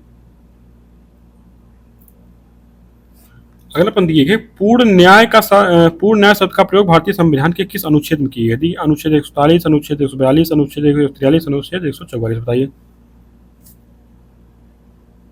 तो उसमें क्या है ना कि अनुच्छेद 142 जो है ये सुधारात्मक याचिका से संबंधित है, जिसमें सर्वोच्च न्यायालय ऐसा आदेश दे सकेगा जो उसके समक्ष जो है किसी वाद या विषय में पूर्ण न्याय के लिए आवश्यक हो। विकल्प हमारा कौन सा हो जाएगा? हमारा विकल्प जो है बी हो जाएगा। अगला प्रश्न देखते हैं हम लोग। दिया गया कि निम्नलिखित युगों में से कौन सा सुमेलित नहीं है? पहला दिया गया कि वार्षिक वित्तीय विवरण, तो आप लोग जानते हैं इसका जो है बजट, इसका उल्लेख अनुच्छेद 112 में किए गए हैं। और दूसरा एक भारत सरकार द्वारा उधार लेना, अनुच्छेद 292। और संघ राज्य द्वारा अपने राजस्व से किए गए अनुच्छेद 282, ये तो एक सुमेलित है। और चौथा दिए गए संघ की संपत्ति को राज्य के कराधान से छूट, ये किसमें दिए गए हैं? इसका जो प्रावधान किया है 285 में किए गए हैं, अनुच्छेद 285 में। तो विकल्प हमारा डी सुमेलित नहीं है। अगला प्रश्न देखते हैं। दिए गया है कि निम्नलिखित कथनों पर विचार करें। पहला कथन दिए केवल 7 राज्यों में विधान परिषद अस्तित्व में है। दूसरा दिए है कर्नाटक और बिहार में विधान परिषद सदस्यों की संख्या असमान है, बताइए। ये जो पहला कथन दिया गया है ना कि 7 राज्यों में नहीं है, 6 राज्यों में। कौन कौन सा है? जैसे उत्तर प्रदेश हो गया, कर्नाटक हो गया, बिहार है, महाराष्ट्र है, आंध्र प्रदेश है, तेलंगाना में विधान परिषद है।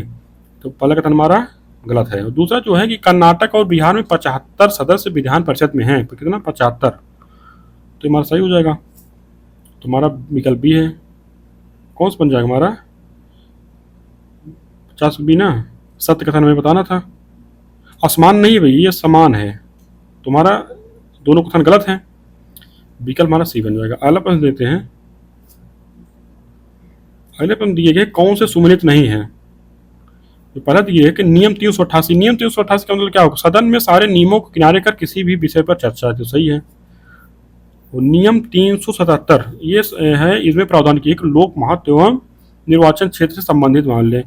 तीसरा दिया है कि नियम 184, इसमें प्रावधान है कि जनहित मामलों पर बहस एवं मतदान, भी सुमेलित है। और नियम 115 किसे संबंधित है भैया? नियम 115 के अंदर क्या होता है ना, एक संसद सदस्यों को किसी अन्य सदस्य या मंत्री के वक्तव्य में त्रुटि होने पर आपत्ति दर्ज कराने का अधिकार प्रदान किया गया है। तो तुम्हारा सुनित नहीं है विकल्प डी। अगला देखते हैं प्लस। अगला पंक्ति दिया गया कि निम्नलिखित कथनों पर विचार किए। पहला कथन दिया है, कर्नल टाड ने अकबर को राजपूतों की स्वतंत्रता का प्रथम विजेता कहा था। दूसरा दिए, इतिहासकार बदायूं ने अकबर को इस्लाम का सच्चा मित्र कहा था। बताइए इसमें तुम्हारा कौन सही है? तो जो पहला कथन है, कर्नल टाड ने अकबर को राजपूतों की स्वतंत्रता का प्रथम विजेता कहा था, तुम्हारा सही है। दूसरा जो है, इतिहासकार बदायूं ने अकबर को इस्लाम का सच्चा मित्र नहीं कहा था, इस्लाम का शत्रु कहा था। तो हमारा दूसरा कथन गलत है। विकल्प हमारा कौन सा हो जाएगा? विकल्प बी, केवल एक। अगला प्रश्न देखते हैं। अगले प्रश्न में सूची 1 को सूची 2 से मिलाना है। और सूची में देखिए लोथल से क्या मिला है? लोथल से मिला जो संयुक्त संविधान हड़प्पा से ताबूत संविधान, सनौली से विस्तारित संविधान, मोहनजोदड़ो से कला संविधान। इस तरह हमारा क्या हो जाएगा? 4 3 2 1 हो जाएगा। हमारा विकल्प जो है सी से हो जाएगा। तो अगला प्रश्न देते हैं। अगला प्रश्न दिए कि शतपथ ब्राह्मण में उल्लिखित 12 रत्नी के संदर्भ में सूची 1 को सूची 2 से सुमेल करें तथा नीचे दी गई कोट की सहायता सही उत्तर चुनिए। दी सूची 1 को सूची 2। अच्छवाप का क्या कार्य था? अच्छवाप का कार्य था आय व्यय का गणना अध्यक्ष था। ये मसूरी थे। पालागल कौन था? विदूषक था। सूत कौन थे? सूत थे रथ सेना का जो नायक होता था, ये मसूरी थे। छता कौन होता? छता होता था दवारिक या द्वारपाल होता था। 1 2 3 4 हमारा आमने सामने सुनी, तो हमारा विकल्प ए बन जाएगा। अगला प्रश्न देखते हैं। दिए गए औरंगजेब से संबंधित निम्नलिखित घटनाओं का सही कालक्रम में सुनिश्चित कीजिए। औरंगजेब के कालक्रम से तो तुलादान की प्रथा कब बंद की गई? तुलादान की प्रथा बंद की थी 1669 में।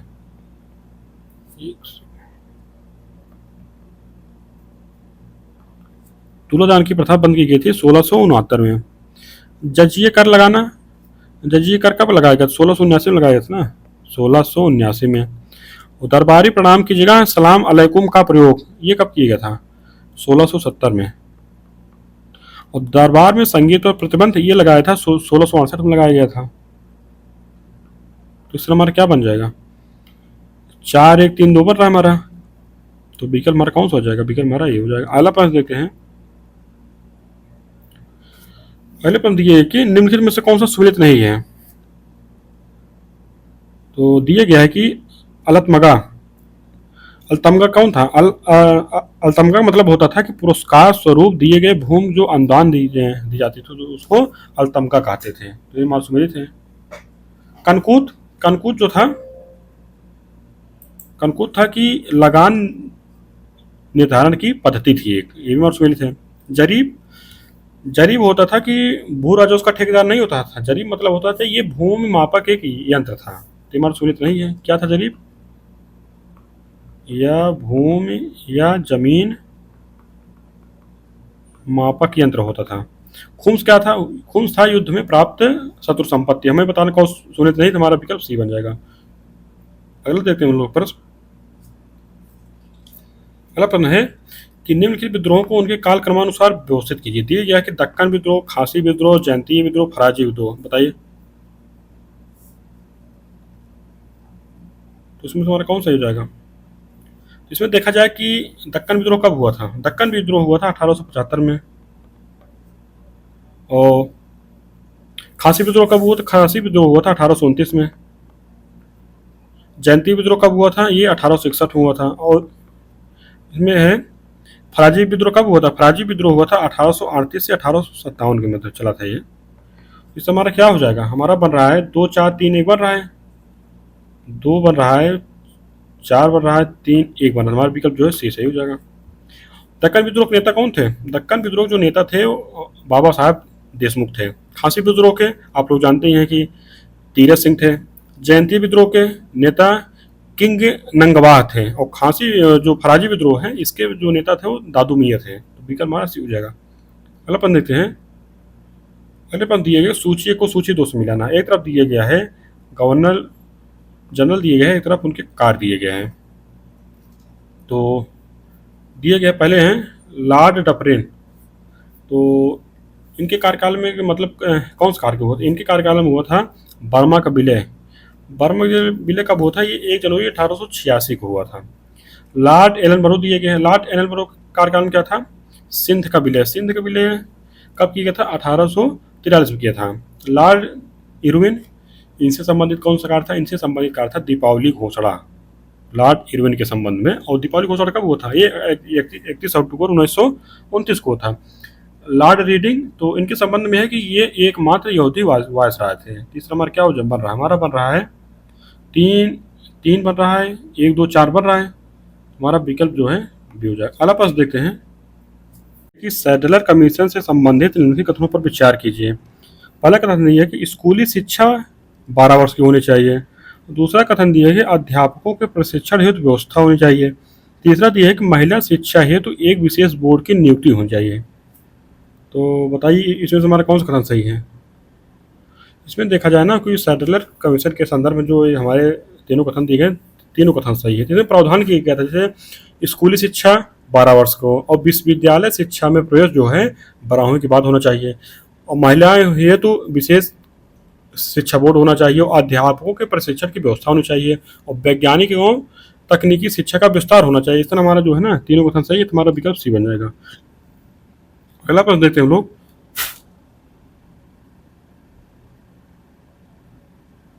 अगला प्रश्न है कि निम्नलिखित युगों में से कौन सा सुमेलित नहीं है? तो पहला दिया गया है कि कन्या भ्रूण हत्या निषेध अधिनियम। ये कब आया था भैया? कन्या भ्रूण हत्या जो नियम आया था ये आया था 1870 में। दास प्रथा का उन्मूलन कब हुआ था? दास प्रथा का जब उन्मूलन हुआ था ये कब हुआ था? आप लोग जानते ही हैं 1843 में हुआ था। बाल विवाह निरोधक अधिनियम कब आया था? बाल विवाह निरोधक अधिनियम आया था 1929 में।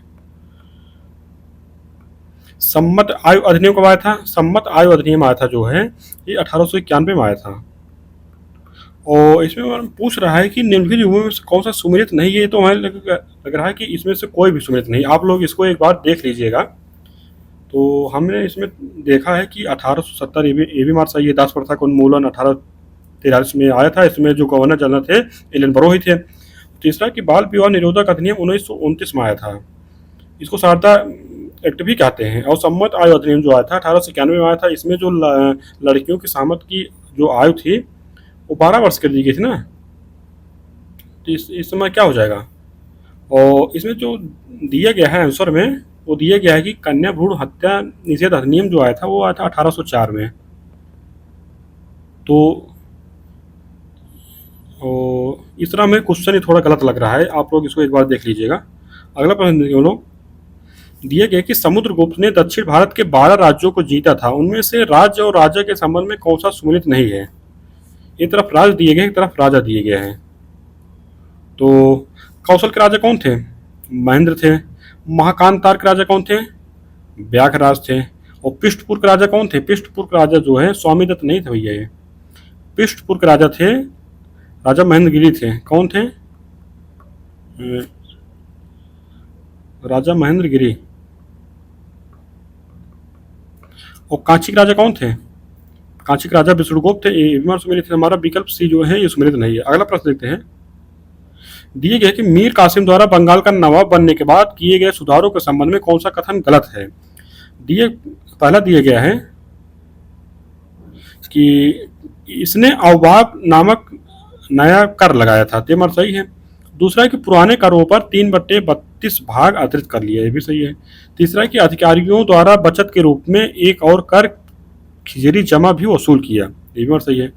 तीसरा यह है कि सेना के आधुनिकीकरण के लिए एक फ्रांसीसी अधिकारी को वाल्टर रीन हार्ट को नियुक्त किया, ये हमारा सही गलत है? ये गलत है, क्योंकि जो फ्रांसीसी अधिकारी नहीं थे वो थे जर्मन अधिकारी थे। और इनको क्या कहा जाता था? इनको कहा जाता था समरू, यही है समरू।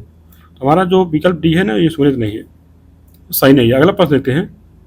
दिया गया कि शिवाजी की निम्न विजयों को नीचे दिए कोड की सहायता सही कालक्रम में व्यवस्थित कीजिए। तो देखिए इसमें जो है जिंजी के किले की विजय, जिंजी किले की विजय कब की गई थी? 1678 में। पन्हाला के दुर्ग की विजय, पन्हाला के दुर्ग की विजय किए गया था 1673 में।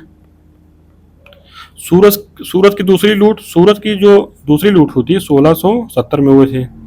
सालहेर की दुर्ग की विजय कब हुई थी? सालहेर की दुर्ग की विजय हुई थी 1671 में। इतना हमारा क्या बन जाएगा?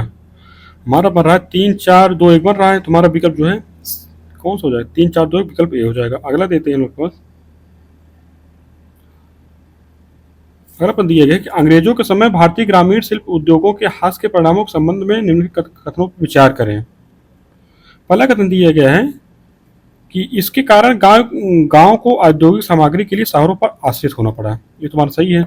दूसरा दिया गया कि इसके परिणाम स्वरूप कृषि पर आश्रित लोगों की जनसंख्या बढ़ गई। ये भी हमारा सही, तुम्हारा दोनों सही, तुम्हारा विकल्प सी हो जाएगा। तो उसमें कहा है ना कि अंग्रेजों के समय भारतीय ग्रामीण शिल्प उद्योगों के जो हास के जो परिणाम हुए थे क्या हुए थे, जैसे गांव की अर्थव्यवस्था कृषि और उद्योग के स्थानीय समन्वय पर निर्भर थी, और ग्रामीण उद्योगों के हाथ से क्या हुआ कि इस संबंध में क्या हुआ, नुकसान पहुंचा, और गांव की औद्योगिक सामग्री के लिए शहरों पर आश्रित होना पड़ा। और इसके बाद क्या है कि शिल्प उद्योगों के हाथ के कारण अधिकतर कारीगर जो है अपना पुस्तैनिक दैनिक जो कारोबार होता था उनका उसको छोड़ने लगे हैं, जिसके कारण कृषि पर आश्रित लोगों की जनसंख्या बढ़ी है।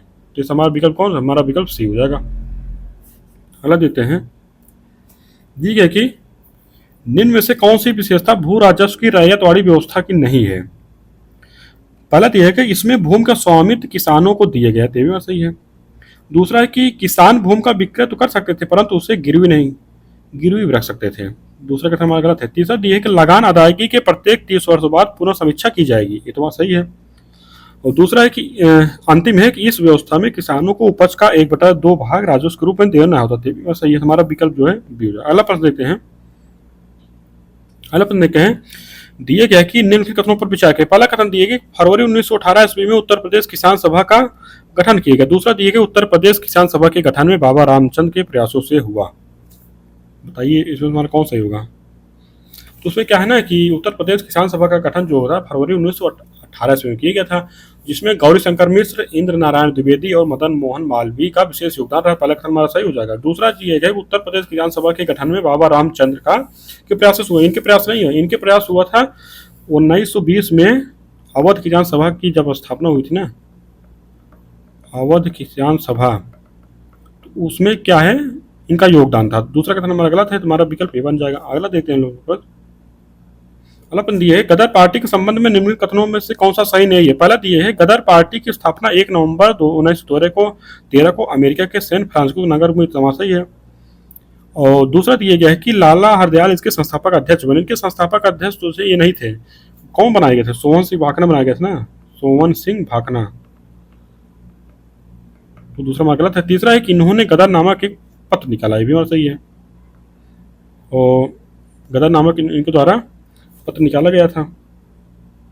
और चौथा देखिए कि यह पत्र पंजाबी, अंग्रेजी, हिंदी तथा संस्कृत सहित कई अन्य भाषाओं में निकलता था। तो भैया सब में निकलता था, पंजाबी में, अंग्रेजी में, हिंदी, संस्कृत में नहीं निकलता था। क्या हो जाएगा हमारा? 4 भी गलत है, 2 4 गलत है, हमारा ये बताना था। अगला देते हैं। अगला बंदी है कि भारत और चीन के बीच पंचशील समझौता कब हुआ था? दिए गए 29 अप्रैल 1954 को, 29 मई 1954 को, 29 जून 1954 को, 29 मार्च 1954। बताइए। तो जो भारत तथा चीन के बाद जो औपचारिक पंचशील समझौता हुआ था कब हुआ था? 29 अप्रैल 1954 को हुआ था ना।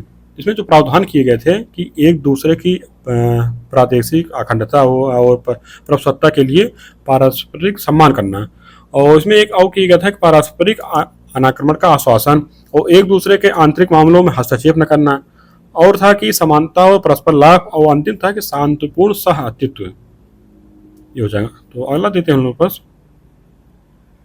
अगले प्रश्न में कथन दिए, कारण दिए गए हैं। कथन दिए गए कि शेर शाह सूरी ने शासक बनने के पश्चात सबसे पहले पंजाब तथा गोखर की विजय की, और कारण दिए कि शेर शाह सीमांत प्रदेशों में मुगलों के किसी भी संभव आक्रमण को रोकने के लिए बोलन दर्रे और पेशावर से आने वाले मार्गों को सुरक्षित रखना चाहता था। बताइए इसमें तुम्हारा कौन सही है? तो इसमें देखा जाए ना हमारा कथन भी सही है और कारण सही है, और कारण जो कथन व्याख्या भी कर रहा है, तुम्हारा विकल्प ये हो जाएगा। अगला प्रश्न देते हैं हम लोग कि बलबन के राजत्व का पूरा विवरण वसिया नामक पुस्तक में मिलता है। इस पुस्तक का लेखक कौन था? दिए गए इमादुल मुल्क के मिन्हाजुल सिराज, जियाउद्दीन बर्नी, इनमें से कोई नहीं, बताइए। तो इसमें जो बलबन के राजस्व का पूरा पूरा जो विवरण मिलता है वो वसिया नामक पुस्तक मिलता है। इसके पुस्तक लेखक थे, कौन थे? जियाउद्दीन बर्नी थे। तो विकल्प हमारा सी हो जाएगा। अगला देते हैं लोग प्रश्न।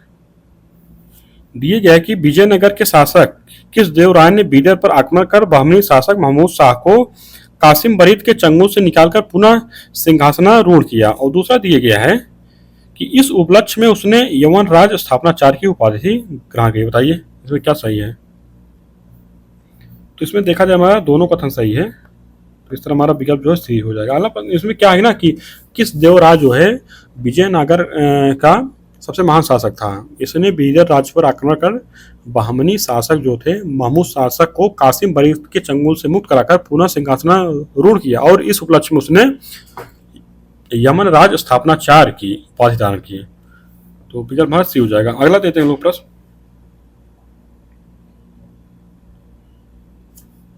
अगला पंक्ति है कि मुगल बादशाह अकबर के शासनकाल में लागू करोड़ी व्यवस्था के संदर्भ में निम्न कथनों पर विचार करें। तो दिया गया है, पहला कथन है कि इस व्यवस्था में उसके दीवान एतमाद खान ने 1562 ईस्वी में लागू किया। दूसरा है कि इसके तहत संपूर्ण खालसा भूमि को 185 राजस्व भागों में विभाजित किया गया। तीसरा है कि प्रत्येक राजस्व भाग की मालगुजारी 2.80 लाख रुपए यानी कि 1 करोड़ दाम प्रतिवर्ष निर्धारित की गई। बताइए इसमें हमारा कौन सही है? तो इसमें देखा जाए ना, जो पहला कथन है कि मुगल बादशाह जो है ये क्या किए थे कि इस व्यवस्था को उसके दीवान जो है एतमाद खान ने 1262 ईस्वी में लागू किया, ये तो सही है। दूसरा है कि इसके तहत संपूर्ण खालसा भूमि को 185 राजस्व भाग, ये 185 ने भी 182 राजस्व भागों में, दूसरा कथन हमारा गलत हो जाएगा। तीसरा है कि प्रत्येक राजस्व भाग की मालगुजारी 2.80 लाख, 2.80 लाख नहीं 2.50 लाख यानी कि 1 करोड़ दाम प्रतिवर्ष निर्धारित की गई। तीसरा भी हमारा गलत है, हमारा सही कौन है? केवल एक विकल्प डी। अगला देते हैं लोग प्रश्न। दिए गया कि निम्न कथनों पर विचार करें। पहला कथन दिए गया कि अम्ल वे पदार्थ होते हैं जो अपने जलीय विलयन में हाइड्रोजन के ऋणायन H- उत्पन्न करते हैं। और दूसरा दिए क्षार वे पदार्थ होते हैं जो जलीय विलयन में हाइड्रोक्साइड आयन OH- देते हैं। बताइए इसमें कौन सही होगा? इसमें क्या है ना कि वे पदार्थ जो अपने जलीय विलयन में हाइड्रोजन के धनायन H+ उत्पन्न कर रहे हैं अम्ल कहलाते हैं। तो इसमें पहला कथन हमारा गलत हो जाएगा। और दूसरा है कि इसमें क्या है ना कि जब क्षार कौन होता है? क्षार वे पदार्थ होते हैं जो जलीय विलयन में हाइड्रोक्साइड आयन OH- देते हैं। दूसरा हमारा सही हो जाएगा। हमारा विकल्प कौन सा है? हमारा विकल्प हो जाएगा बी, ये हो जाएगा। और अम्ल जो होते हैं आप लोग जानते हैं कि स्वाद में खट्टे होते हैं और उनकी धातुओं से अभिक्रिया करने पर हाइड्रोजन गैस मुक्त होती है।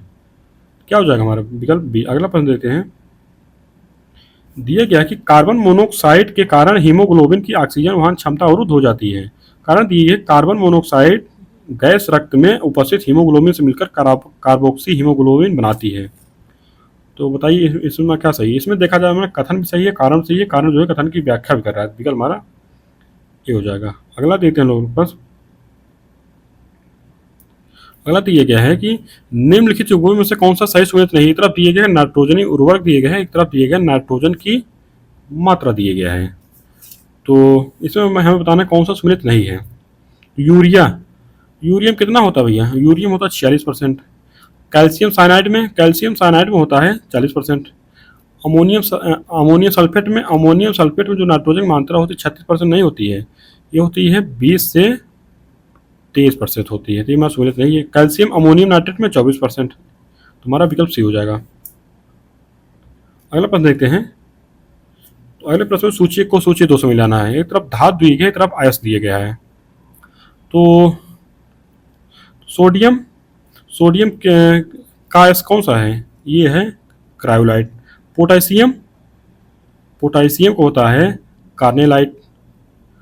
मैग्नीशियम क्या होता है? मैग्नीशियम होता है सोनाइट। सिल्वर का केराजीराइट होता है। तीसरा हमारा क्या बन रहा है? हमारा बन रहा है सी, 1 3 2 4। विकल्प हमारा सी सही हो जाएगा। अगला प्रश्न देखते हैं। अगले प्रश्न दिया गया है कि कथन दिए गया है कि एक छड़ी से धूल भरे ऊनी कपड़ों को पीटने से धूल के कण नीचे गिर पड़ते हैं। कारण दिए गया है छड़ी से पीटने पर कपड़े में गति पैदा हो जाती है, इसके कारण धूल के कण गतिमान अवस्था में आ जाते हैं, वह कपड़े से अलग हो जाते हैं। बताइए इसमें क्या सही है? तो उसमें जो कथन दिए गए ना, एक छड़ी से धूल भरे ऊनी कपड़ों को पीटने पर धूल के कारण नीचे गिर जाते हैं, तुम्हारा सही है पहला कथन। और कारण दिए है कि छड़ी से धूल पीटने पर कपड़े में गति पैदा हो जाती है। कपड़े में तो होती है गति पैदा, लेकिन धूल के कण जो हैं ये मतलब स्थिर अवस्था में ही रह जाते हैं ना, तो इससे क्या होता है कि धूल के कण जो है कपड़े से अलग हो जाते हैं। तो कारण हमारा गलत है, हमारा विकल्प सी हो जाएगा। अगला प्रश्न देखते हैं। अगले प्रश्न दिया गया है कि 1 औंस कितने ग्राम के बराबर होता है। दिए गए हैं 28.35 ग्राम, 29.35 ग्राम, 32.35 ग्राम, 40.25 ग्राम। बताइए जो 1 औंस होता है ना, ये 28.35 ग्राम के बराबर होता है। विकल्प हमारा ऐसे हो जाएगा। अगला प्रश्न देखते हैं। दिए गए ओंडोमीटर का प्रयोग किसके मापन किया जाता है। दिए गया है कि द्रवों के विशिष्ट गुरुत्व के मापन में, प्रकाश की तीव्रता मापन में, सापेक्ष आर्द्रता को मापने में, विद्युत चुम्बकीय तरंगों की आवृत्ति मापने में। बताइए जो ओंडोमीटर का प्रयोग होता है ना, विद्युत चुम्बकीय तरंगों की आवृत्ति मापने में की जाती है। और इसमें क्या है ना कि द्रवों के विशिष्ट गुरुत्व का मापन ये किसके द्वारा किया जाता है, ये किया जाता है पिकोनोमीटर के द्वारा। पिकोनोमीटर के द्वारा किया जाता है। प्रकाश की तीव्रता का मापन ये फोनोमीटर के द्वारा किया जाता है। सापेक्ष आर्द्रता जो मापी जाती है साइक्रोमीटर के द्वारा। इस तरह हमारा विकल्प डी हो जाएगा। अगला प्रश्न देखते हैं। दिए गया है कि निम्न कथनों पर विचार कीजिए। पहला कथन दिए है क्लोरोनिन प्रतिजैविक क्लोरेला नामक शैवाल से तैयार की जाती है। दूसरा है कि यह ग्राम पॉजिटिव तथा ग्राम निगेटिव दोनों प्रकार के जीवाणु से रक्षा करती है। बताइए इसमें क्या सही है। तो इसमें जो पहला कथन है कि क्लोरेलिन प्रतिजैविक जो है क्लोरेला नामक शैवाल से तैयार की जाती है, तो सही है। दूसरा कि यह ग्राम पॉजिटिव तथा ग्राम निगेटिव दोनों प्रकार के जीवाणु से रक्षा करती है, भी हमारा सही है, विकल्प सी हो जाएगा। अगला प्रश्न देखते हैं। दिए गया है कि निम्न में से कौन से प्रकंद के उदाहरण हैं। दिए गए हल्दी, बंडा, अदरक, आलू। बताइए इसमें जो हल्दी और अदरक है ना, ये प्रकंद के उदाहरण होते हैं, तो विकल्प हमारा ये सही हो जाएगा। और बंडा जो होता है ना, घनकंद का उदाहरण है। किसका? घनकंद का। आलू किसका है? आलू जो उदाहरण है कंद का उदाहरण है। विकल्प हमारा ये हो जाएगा। अगला प्रश्न देखते हैं। दिए गए मानव शरीर में कैल्शियम के प्रमुख कारक कौन से हैं।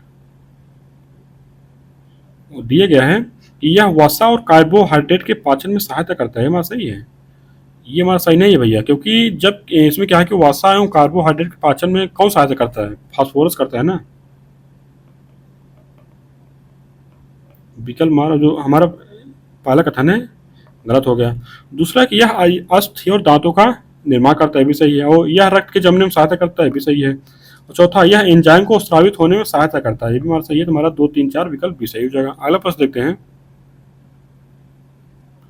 अगला प्रश्न दिए आमाशय की जठर ग्रंथियों से निकलने वाले जठर रस में पाए जाने वाले हाइड्रोक्लोरिक एसिड कौन कौन से कार्य करता है।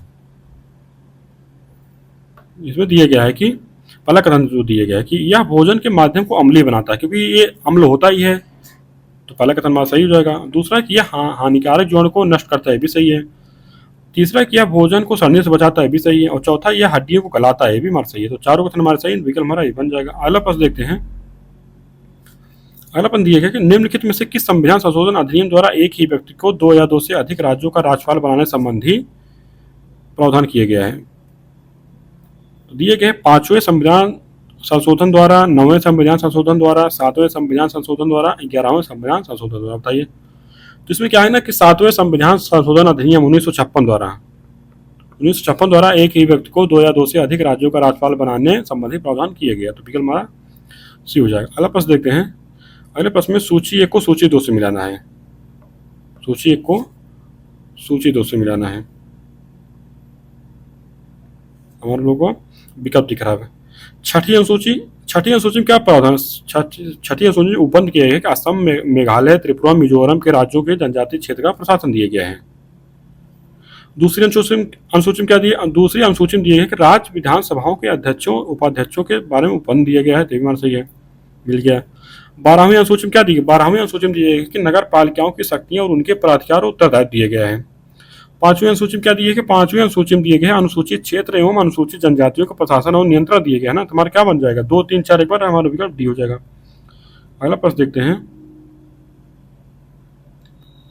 अगला प्रश्न दिए कि भारत शासन अधिनियम 1919 के द्वारा कौन से परिवर्तन किए गए? कोर्ट के माध्यम से सही कथन चुनिए। तो इसमें दिए गया है कि पहला कथन है किसके द्वारा विभिन्न विषयों को केंद्रीय तथा प्रांतीय विषयों में विभाजित किया गया। तीसरा सही है, इसमें जो है एक हस्तांतरित विषय और आरक्षित विषय में भी बांटा गया था।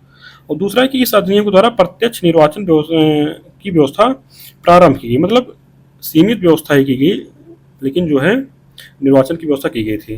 तीसरा दिया है कि इस अधिनियम के द्वारा पहली बार देश में द्विसदनीय व्यवस्था प्रारंभ की गई। ये भी बात सही है। तो केंद्र में द्विसदनीय व्यवस्था और जबकि प्रांतों में द्वैसाधारण की व्यवस्था की गई थी।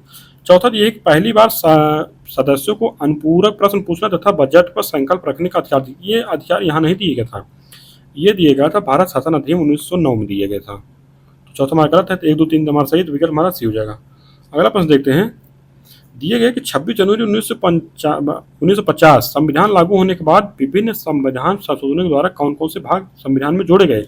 दिए गए 4 का, दिए गए 9 का, दिए गए 10 का, दिए गए 14 का, दिए बताइए।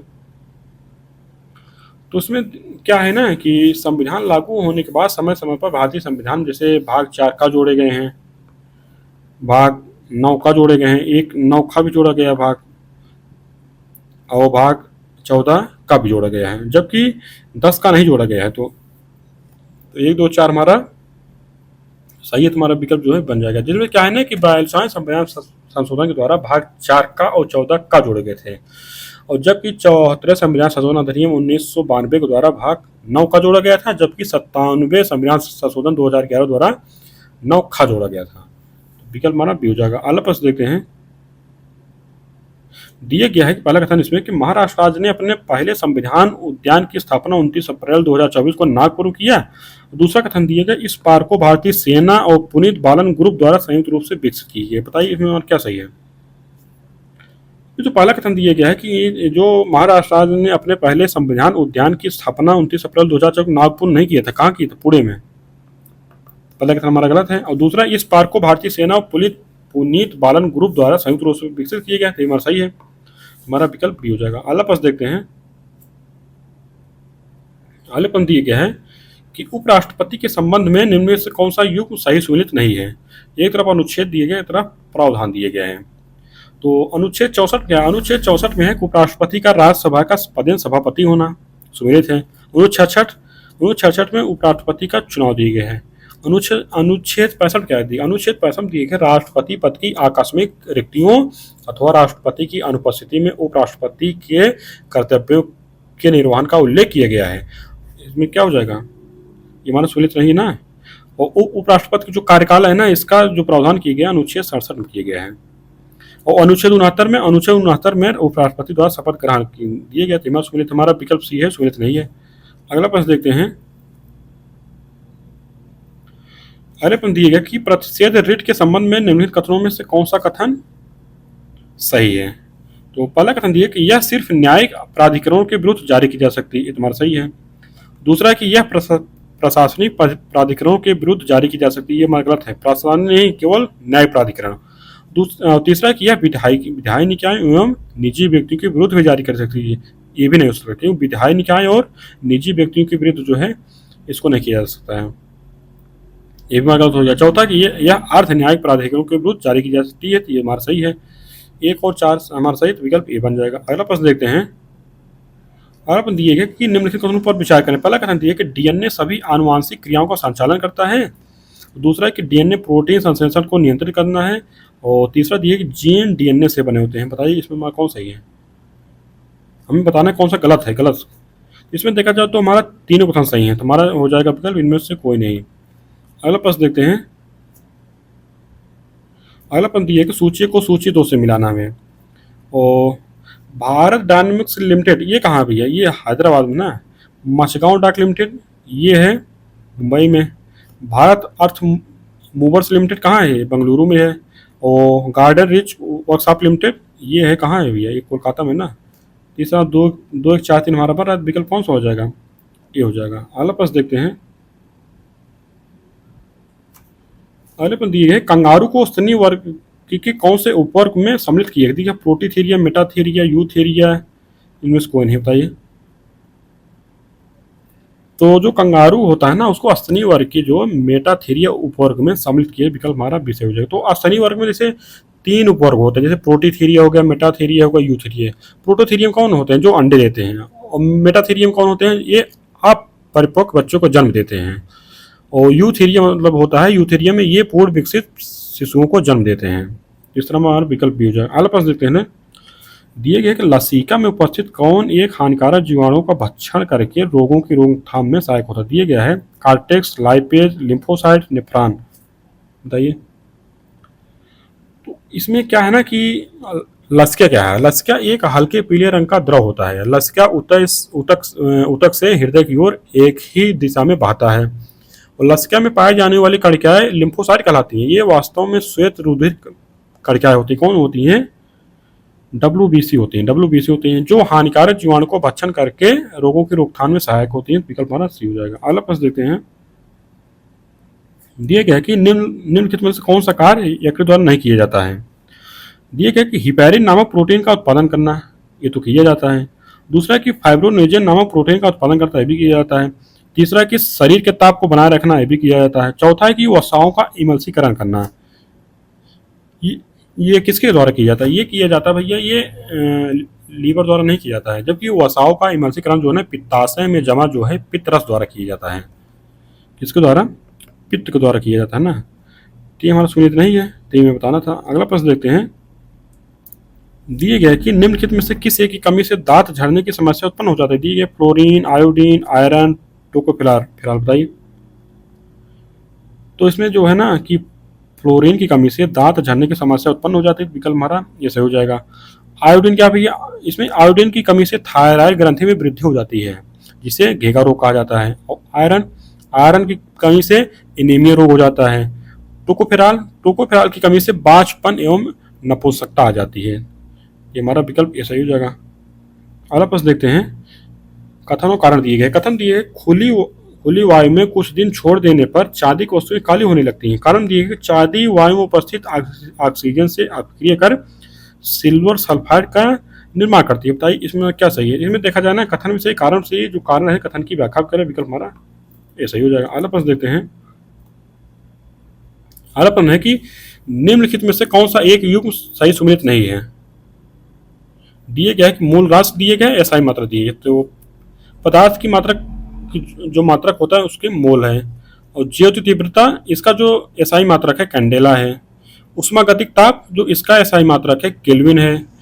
और द्रव्यमान का जो एसआई मात्रक भाई कौन सा है? द्रव्यमान का एसआई मात्रक जो है ना किलोग्राम है, मिलीग्राम नहीं भैया। इसमें हमारा विकल्प डी हो जाएगा, सुनित नहीं। अगला प्रश्न देखते हैं, दिए कि भारत में समेकित निर्देशित प्रक्षेपास्त्र विकास कार्यक्रम की नींव रखी गई थी। दिए गए 1983 में, 1985 में, 1986 में, 1987 में। बताइए। तो इसका जो नींव रखी गई थी ना 1983 में की गई थी। तो इसमें इसमें क्या कहा था कि यह कार्यक्रम DRDO के नेतृत्व में चला गया था ना। भारत की पूर्व प्रधानमंत्री जो है श्रीमती इंदिरा गांधी ने इस कार्यक्रम की आधारशिला रखी थी। तो इस तरह हमारा विकल्प ये हो जाएगा। अगला प्रश्न है, दिए गया कि निम्नलिखित विचार करें। पहला दिए कि पहले में दिए कि सब संक्षेप, दूसरे में पूर्ण रूप दिया गया है। तो पहला क्या है भैया? पहला है URL का जो इसका जो पूर्ण रूप होता है यूनिफॉर्म रिसोर्स लोकेटर होता है। तुम्हारा सही है। और दूसरा है कि USB जो पूर्ण रूप होता है यूनिवर्सल सीरियल बस होता है। इनमें सुनित है। वर्ड्स दिए गए हैं। वर्ड्स का जो इसका पूर्ण रूप होता है वॉइस एक्टिविटी डिटेक्शन होता है। सुमिलित हमारा तीनों सुमिलित हमारा विकल्प डी हो जाएगा। अगला प्रश्न देखते हैं, अगले प्रश्न दिया गया है कि निम्नलिखित युगों में से कौन सा सही सुमिलित नहीं है? एक तरफ दिए गया है मतलब उसके जो अनुच्छेद दिए गए हैं, एक तरफ उसके प्रावधान दिए गए हैं। तो संघ सरकार जो है भाग 5 में है। सहकारी समिति भाग 9 के ख में है ना। 9 के कम नहीं भैया, 9 के ख में है। राजभाषा ये भाग 17 में है। संविधान संशोधन ये भाग 20 में है। तुम्हारा कौन सुमिलित नहीं? हमारा विकल्प भी। अगला प्रश्न देखते हैं, दिए गया है कि निम्नलिखित में से कौन सा एक उपबंध साधारण बहुमत संशोधन नहीं किया जा सकता? दिए गया नागरिकता, 6वीं अनुसूची, राज्यों की कार्यपालिका शक्ति, नए राज्यों का निर्माण। बताइए। इसमें क्या है कि राज्यों की कार्यपालिका शक्ति में संशोधन जो है ना विशेष बहुमत और राज्यों के अनुमोदन के आधार पर होता है। तुम्हारा विकल्प सी हो जाएगा। अगला प्रश्न देखते हैं। अगले प्रश्न दिए गए कि भारतीय संविधान की नींव मौलिक अधिकारों और नीति निर्देशक तत्वों के संतुलन पर आधारित है। सर्वोच्च न्यायालय ने उपरोक्त कथन किस वाद में कहा था? तो दिए गया है कि गोलकनाथ बनाम पंजाब राज्यवाद, मिनर्वा मिल्सवाद, शंकरी प्रसाद बनाम भारत संघवाद, इनमें से कौन है बताइए। तो इसमें क्या है ना कि संविधान के भाग 3 में मौलिक अधिकारों तथा भाग 4 में राज्य के नीति निर्देशक तत्वों का वर्णन है। मौलिक अधिकार राजनीतिक लोकतंत्र की स्थापना को प्रोत्साहन देते हैं, जबकि नीति निर्देशक तत्व जो है सामाजिक व आर्थिक लोकतंत्र को बढ़ावा देते हैं। और मिनर्वा मिल्स मामला जो 1980 में था, इसमें सर्वोच्च न्यायालय ने कहा था कि भारतीय संविधान की नींव मौलिक अधिकारों और नीति निर्देशक तत्वों के संतुलन पर आधारित है। तुम्हारा क्या हो जाएगा विकल्प बी। ये कब आया था? 1980 में। अगला प्रश्न देखते हैं। दिए गए कि कुछ राज्यों को संघ से अनुदान से संबंधित प्रावधान संविधान के किस अनुच्छेद में दिए गए हैं? दिए गए अनुच्छेद 275, अनुच्छेद 265, अनुच्छेद 263, अनुच्छेद 280 बताइए। तो उसमें क्या है, कुछ राज्यों को संघ से अनुदान से संबंधित जो प्रावधान दिए गए संविधान के अनुच्छेद 275 में दिए गए। विकल्प हमारा ये सही हो जाएगा। 265 क्या दिया है? 265 दिया गया है कि विधि के प्राधिकार के बिना करों का अधिरोपण न किया जाना। 263 क्या दिए गए कि अंतर्राज्यीय परिषद के संबंध में उपन दिए गए हैं। 280 में आप लोग जानते हैं वित्त आयोग का प्रावधान दिए गए हैं। अगला प्रश्न देखते हैं। दिए गए सत्य कथन का चयन कीजिए। इसमें दिया गया है कि भारत में नए राज्य के गठन की शक्ति जो है संसद में है। ये तुम्हारा सही हो जाएगा। दूसरा, भारत में एक नया राज्य सृजित करने वाले विधेयक को संसद की 2/3 बहुमत से पास कराना आवश्यक। सही है, ये गलत है भैया। 2/3 नहीं, ये होता है साधारण बहुमत ना। तो विकल्प जो कथन दूसरा गलत हो जाए, विकल्प हमारा ये सही है। अगला प्रश्न है। दिया गया कि निम्नलिखित में से कौन एक भारतीय संविधान की प्रस्तावना में सम्मिलित नहीं है? इसमें जो हमारा दिए है सामाजिक, आर्थिक एवं राजनीतिक न्याय तुम्हारा सम्मिलित है। प्रतिष्ठा एवं अवसर समानता भी हमारा सम्मिलित है। विचार, अभिव्यक्ति, विश्वास, उपासना की स्वतंत्रता, इसमें दिया गया है विचार, अभिव्यक्ति, विश्वास, धर्म एवं उपासना की स्वतंत्रता दिए गए। पुरुष, स्त्री तथा बच्चों की शिक्षा, ये नहीं दिए गए भैया, ये हमारा नहीं उल्लेख है। प्रस्तावना नहीं है, जबकि संविधान में है लेकिन प्रस्तावना नहीं है। हमारा विकल्प डी हो जाएगा। अगला प्रश्न है। दिया गया कि निम्नलिखित में किस संविधान संशोधन द्वारा लोकसभा एवं राज्य विधानसभा में आंग्ल भारतीय समुदाय के प्रतिनिधित्व संबंधी प्रावधान को समाप्त कर दिया गया है? दिए गए 104वां संविधान संशोधन, 103वां संविधान संशोधन, 102वां संविधान संशोधन, 101वां संविधान संशोधन बताइए। तो इसमें जो हमारा है ना 104वां संविधान संशोधन द्वारा लोकसभा एवं राज्य विधानसभा में आंग्ल भारतीय समुदाय के प्रतिनिधित्व संबंधी प्रावधान को समाप्त कर दिए गए। तो विकल्प हमारा ऐसा हो जाएगा। 103वां जो है ये EWS से संबंधित है। 102वां जो है ये है पिछड़ा वर्ग आयोग से संबंधित है, पिछड़ा वर्ग आयोग से संबंधित है। 101वां संविधान संशोधन ये GST से संबंधित है। तीसरा हमारा विकल्प ए हो जाएगा। अगला प्रश्न देखते हैं।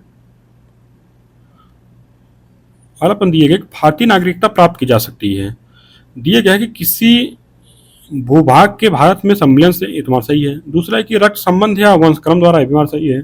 तीसरा है कि देशीकरण द्वारा, ये भी सही है। तुम्हारा उपरोक्त में सभी के द्वारा, विकल्प हमारा डी बन जाएगा। अगला प्रश्न देखते हैं। दिए गए कि निम्नलिखित में से कौन सा अनुच्छेद केंद्र में संसदीय व्यवस्था का उपबंध करते हैं? दिए गए अनुच्छेद 74, अनुच्छेद 75 बताइए। इसमें देखा जाए ना जो संसदीय व्यवस्था का उपबंध किया था अनुच्छेद 74, अनुच्छेद 75 दोनों द्वारा किया, तो विकल्प हमारा सी हो जाएगा। इसमें क्या है अनुच्छेद 74 में क्या है? अनुच्छेद 74 में मंत्रिपरिषद है। अनुच्छेद 75 में क्या? अनुच्छेद 75 में है कि प्रधानमंत्री की नियुक्ति राष्ट्रपति द्वारा की जाएगी और मंत्रियों की जो नियुक्ति की जाएगी प्रधानमंत्री की सलाह से राष्ट्रपति द्वारा की जाएगी। तो हमारा विकल्प सी हो जाएगा। अगला प्रश्न देखते हैं। दिया गया कि 61वें संविधान संशोधन से पूर्व आम चुनाव के लिए मतदान की न्यूनतम आयु कितने वर्ष थी? क्या 18 वर्ष, 21 वर्ष, 25 वर्ष, 19 वर्ष बताइए।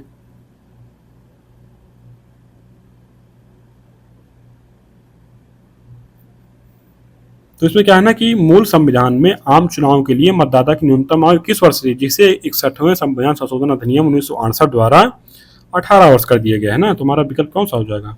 ये हो जाएगा। तो 61वां संविधान संशोधन अधिनियम कब आया था? 1988 में आया था ना। तुम्हारा विकल्प भी है। अगला प्रश्न देखते हैं। दिए गए भारतीय संविधान की प्रस्तावना में वर्णित शब्द स्वतंत्रता का आशय कितने प्रकार की स्वतंत्रता दिए गए? दिए गए 4, 6, 3, 5 बताइए। तो स्वतंत्रता जो दी है प्रस्तावना में 5 प्रकार के दिए गए ना, तो कौन कौन से हैं स्वतंत्रता? जैसे विचार, अभिव्यक्ति, विश्वास, धर्म, उपासना की। तो विकल्प हमारा डी से हो जाएगा। अगला प्रश्न देखते हैं। दिया गया कि दीन पनाह नगर की स्थापना किसको द्वारा की गई थी? दिया गया है बाबर, शेरशाह सूरी, इब्राहिम लोदी, हुमायूं। तो इसमें क्या है ना, दिल्ली में दीन पनाह नगर की स्थापना जो है हुमायूं द्वारा की गई थी। तुम्हारा विकल्प जो है डी से हो जाएगा। तो अगला प्रश्न है कि जसवंत एवं दसवंत एवं ये उल्टा लिख दिया है। जसवंत नहीं थे भैया, उनका नाम था दसवंत, और दसावन नहीं थे, ये थे बसावन। दसवंत एवं बसावन नामक चित्रकार किस मुगल सम्राट के दरबार में थे? दिए गए शाहजहां, अकबर, औरंगजेब, बाबर। बताइए। तो जो दसवंत एवं बसावन थे ना, ये अकबर के दरबार में थे। तो अकबर के दरबार में और भी थे, जैसे अब्दुल समद थे, मीर सैयद अली थे। और जहांगीर के काल में जो है ना, चित्रकार के लिए कहा जाता है कि स्वर्ण काल कहा जाता है। तो जहांगीर कालीन के जो चित्रकार कौन कौन थे? उनमें उस्ताद मंसूर थे, बिशन दास थे, फारूक बेग थे, मनोहर थे, दौलत थे। तुम्हारा विकल्प बी हो जाएगा। अगला प्रश्न देखते हैं। दिया गया कि भारतीय शास्त्रीय संगीत पर फारसी में सबसे अधिक पुस्तकों की रचना किस मुगल शासक के काल में हुई है? अकबर, शाहजहां, औरंगजेब, जहांगीर। बताइए। तो इसमें क्या है ना कि औरंगजेब ने अपने दरबार से गायन को उठवाया था, लेकिन जो वाद्य यंत्र होते थे ना, उनके वादन को नहीं। और जो बादशाह था ना, बादशाह औरंगजेब स्वयं एक कुशल बीड़ा वादक था। औरंगजेब के हरम की रानियां और उसके उमरा संगीत के सभी रूपों को प्रश्रय देते रहे। यही कारण है कि ना कि भारतीय शास्त्रीय संगीत पर फारसी में सबसे अधिक पुस्तकों की रचना जो हुई थी औरंगजेब के शासनकाल में हुई थी। विकल्प सी हो जाएगा। अगला प्रश्न देखते हैं। अगले प्रश्न दिए गया कि निम्नलिखित कथनों पर विचार करें। दिया गया है कि मामलुक वंश, लोदी वंश, तुगलक वंश, खिलजी वंश, सैयद वंश दिल्ली सल्तनत के उपरोक्त वंशों के सत्ता में बिताए गए वर्षों के आधार पर अवरोही क्रम व्यवस्थित कीजिए। तो इसमें जो दिया गया है मामलुक वंश, मामलुक वंश कब से कब तक था? मामलुक वंश था 1206 से 1290। आप लोग जानते हैं इसको कहा जाता है गुलाम वंश कहा जाता है। लोधी वंश, लोधी वंश था 1450 से 1526 था ना, ये हो जाएगा। तुगलक वंश, तुगलक वंश जो था 1320 से 1414। खिलजी वंश, खिलजी वंश ये था 1290 से 1320 तक था। सैयद वंश, सैयद वंश जो था ये 1414 से 1450 तक था ना। तो इस तरह हमारा क्या बन रहा है, हमारा तुगलक वंश कितना बन रहा है? तुगलक वंश जो है ये सबसे ज़्यादा बिताया था। तुगलक वंश जो है ये 84 वर्ष है लगभग। तो नंबर 1 पे तो यही आ जाएगा ना 3। तो हमारा ये या तो सी होगा या तो फिर बी होगा। और दूसरे नंबर कौन आता है? दूसरे नंबर पर आता है हमारा गुलाम वंश। गुलाम वंश कितना था ये भैया? एक सेकंड। तुगलक वंश था ये 94 वर्ष है, और गुलाम वंश कितना है? गुलाम वंश का है 84। तुम्हारा 1 नंबर पे आ रहा है, ये आ जाएगा हमारा, ये विकल्प सही हो जाएगा। 3, 1, 2, 5, 4 हो जाएगा हमारा, ये विकल्प सही हो जाएगा। अगला प्रश्न देखते हैं। अगले प्रश्न देखिए, बाहिंद का युद्ध हुआ था। बाहिंद का युद्ध दिया गया कि महमूद गजनवी और जयपाल के बीच, मोहम्मद गोरी और पृथ्वीराज के बीच, महमूद गजनवी और आनंदपाल के बीच, बाबर और राणा सांगा के बीच। बताइए। तो उसमें बाहिंद का जो युद्ध हुआ था ना, ये पेशावर के निकट हुआ था। और यह युद्ध कब हुआ था? ये 1008 9 ईस्वी में हुआ था। कब हुआ था? 1008 से 9 ईस्वी के बीच हुआ था। इसमें क्या हुआ था कि महमूद गजनवी तथा आनंदपाल के बीच हुआ था, जिसमें महमूद गजनवी विजय रहा था। विकल्प हमारा सी हो जाएगा। अगला प्रश्न है। दिए गए भीतरी ग्रह पाए जाते हैं। दिए गए बृहस्पति और शनि ग्रह के मध्य, सूर्य और क्षुद्र ग्रहों की पट्टी के मध्य, पृथ्वी और सूर्य के मध्य, इनमें से कोई नहीं। बताइए। तो भीतरी ग्रह जो ग्रह होते हैं किसको कहते हैं? इसमें आते हैं जैसे बुध हो गया हमारा, शुक्र हो गया, पृथ्वी हो गई, मंगल हो गया। ये सब भीतरी ग्रह हैं। तो ये किसके किसके बीच में आता है? जैसे ये इनका एक तरफ होता है सूर्य हो गया, एक तरफ जो हो गया क्षुद्र ग्रहों की पट्टी हो गई ना। तो हमारा विकल्प जो है 20 हो जाएगा। अगला प्रश्न है। दिया गया है कि निम्नलिखित में से कौन सा संरक्षण तरीका समुदायों की सीधी भागीदारी नहीं करता है? दिया गया कि संयुक्त वन प्रबंधन, इसमें तो सीधी भागीदारी होती है। चिपको आंदोलन, इसमें भी होती है, बीच बचाओ आंदोलन इसमें भी होता है। जबकि वन्य जीव विहारों जब परिसीमन कर किया जाता है तो उनको आरक्षित कर दिया जाता है ना, तो ये तरीका जो होता है इसमें वो सामुदायिक भागीदारी नहीं होती है। तुम्हारा विकल्प जो है डी हो जाएगा। अल्प है, दिए गया है कि आइसोनेफ रेखा है, दिए गया कि बर्फ गिरने के समान क्षेत्रों को दर्शाने वाली रेखा, समुद्र तल की क्षैतिज रेखा जिससे ऊंचाई तथा गहराई की माप होती है। तीसरा है कि किसी संदर्भ बिंदु से क्रमिक माप का प्रदर्शन करने वाली रेखा। चौथा है कि मेगा छादन के समान क्षेत्रों को मिलाने वाली रेखा। बताइए, तो इसमें जो आइसोनेफ रेखा होती है ना, मेगा छादन के समान क्षेत्रों को मिलाने वाली रेखा होती है, विकल्प हमारा डी हो जाएगा। और इसमें जो पहला कि बर्फ गिरने के समान क्षेत्रों को दर्शाने वाली रेखा, इसको क्या कहते हैं, इसको कहते हैं आइसोनिफ,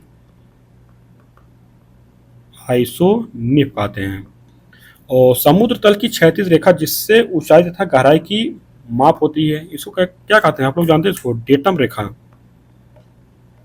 और किसी संदर्भ बिंदु से क्रमिक माप का प्रदर्शन करने वाली रेखा, इसको क्या कहते हैं, इसको कहते हैं आइसोनोमल कहते हैं ना, आइसोनोमल कहते हैं। इस हमारा विकल्प डी हो जाएगा। अगला प्रश्न देखते हैं। अगला प्रश्न दिए कि निम्नलिखित कथनों में से कौन सा एक सार्वजनिक एवं निजी क्षेत्रों को विभाजित करने वाला मुख्य आधार है। दिए गए कि आर्थिक गतिविधि का स्वभाव, रोजगार की शर्तें, उद्यमों के स्वामित्व, श्रमिकों की संख्या। बताइए, तो इसमें जो है ना कि क्या है कि सार्वजनिक एवं निजी क्षेत्रों को जो विभाजित करने वाला मुख्य आधार होता है, उद्योगों का ये स्वामित्व होता है। मतलब ये निजी क्षेत्र का स्वामित्व है इस पर कि सरकार का स्वामित्व है, तो विकल्प हमारा सी हो जाएगा। अगला प्रश्न देखते हैं। दिए गया कि निम्नलिखित कथनों पर विचार करें। शिक्षा में निवेश, कार्यस्थल प्रशिक्षण, स्वास्थ्य में निवेश, प्रवसन, सूचना। तो उपरोक्त में से कौन सा मानव पूंजी निर्माण के स्रोत हैं। बताइए, तो इसमें जो है मानव पूंजी जो निर्माण के स्रोत है ना, उसमें हमारा पहला भी है, दूसरा भी है, तीसरा भी है, चौथा भी, पांचवा है। क्या हो जाएगा, उपरोक्त सभी हो जाएगा। अगला प्रश्न देखते हैं। दिया गया है कि औसत आय के संबंध में निम्नलिखित कथनों में से कौन सा कथन सत्य है। पहला है कि यह देश की कुल आय को कुल जनसंख्या से भाग देकर निकाली जाती है। दूसरा है कि औसत आय को प्रति व्यक्ति आय भी कहा जाता है। बताइए इसमें हमारा कौन सही है। इसमें देखा जाए हमारा ना दोनों कथन सही है, तुम्हारा विकल्प जो है सी हो जाएगा। अगला प्रश्न देखते हैं। दिया गया कि मैक्सिको की खाड़ी में स्थित तेल के कुओं से अमेरिका के उत्तर पूर्वी राज्यों में तेल के परिवहन हेतु किस एक पाइपलाइन का प्रयोग किया जाता है। दिया गया है बिग इंच पाइपलाइन, कामेकान pipeline, north stream pipeline, tap pipeline. बताइए, तो इसमें जो है ना कि मैक्सिको खाड़ी में स्थित जो तेल के कुएं होते हैं उनसे जो अमेरिका के उत्तर पूर्वी राज्यों में तेल का परिवहन होता है ना, बिग इंच पाइपलाइन के द्वारा होता है। तुम्हारा पहला कथन सही हो जाएगा। कामेकान पाइपलाइन का भी, कामेकान जो पाइपलाइन है ना, ये पूर्व सोवियत संघ में स्थित है। North stream pipeline, north stream pipeline जो है ना रूस से जर्मनी को जोड़ने वाली पाइपलाइन है। टैप लाइन जो है दक्षिण पूर्व एशिया, कौन सा भैया, साउथ ईस्ट एशिया में स्थित है। इस तरह विकल्प हमारा हो जाएगा। अगला प्रश्न देखते हैं। अगला प्रश्न दिया गया है कि निम्नलिखित में से किस प्रकार की कृषि को कर्तन एवं दहन कृषि के रूप में भी जाना जाए। दिए गया स्थानांतरित कृषि, मिश्रित कृषि, वाणिज्यिक कृषि, गहन निर्माण कृषि। बताइए, जिसमें जो स्थानांतरित कृषि को कर्तन एवं दहन कृषि के रूप में जाना जाता है, विकल्प हमारा हो जाएगा। अगला प्रश्न देखते हैं। अगला प्रश्न है कि कायिक प्रवर्धन किस प्रकार के जनन का उदाहरण है। दिए गए अलैंगिक जनन, लैंगिक जनन, ए और बी दोनों, अर्धलैंगिक जनन। बताइए, इसमें जो है कहना कि कायिक प्रवर्धन जो है एक प्रकार का अलैंगिक जनन है, जिसमें पादप के मूल, तने, पत्ती अथवा कली जैसे किसी कायिक अंग द्वारा नया पादप प्राप्त किया जा सकता है। चूंकि जनन पादप के कायिक भागों से होता है अतः इसे कायिक प्रवर्धन कहते हैं। क्या हो जाएगा हमारा विकल्प हो जाएगा। अगला प्रश्न देते हैं। अगला प्रश्न हम लोग करंट अफेयर से है और जो कि दिसंबर 2023 की है। तो अगले जो हमारा टेस्ट होगा ना उसमें आ जाएगा जनवरी 2024 का, तब हम लोग करंट अफेयर को भी सॉल्व करेंगे। तो इस तरह हम लोगों का टेस्ट कंप्लीट हो गया। आप लोग नोट्स को बनाते रहिए और नोट्स बना बना के इसका रिवीजन भी करते रहिए, क्योंकि अब ज़्यादा दूर है नहीं हम लोगों का एग्जाम जो है, तो आप लोग इसको थोड़ा रिवीजन कर दिए। चलिए, देखने के लिए धन्यवाद।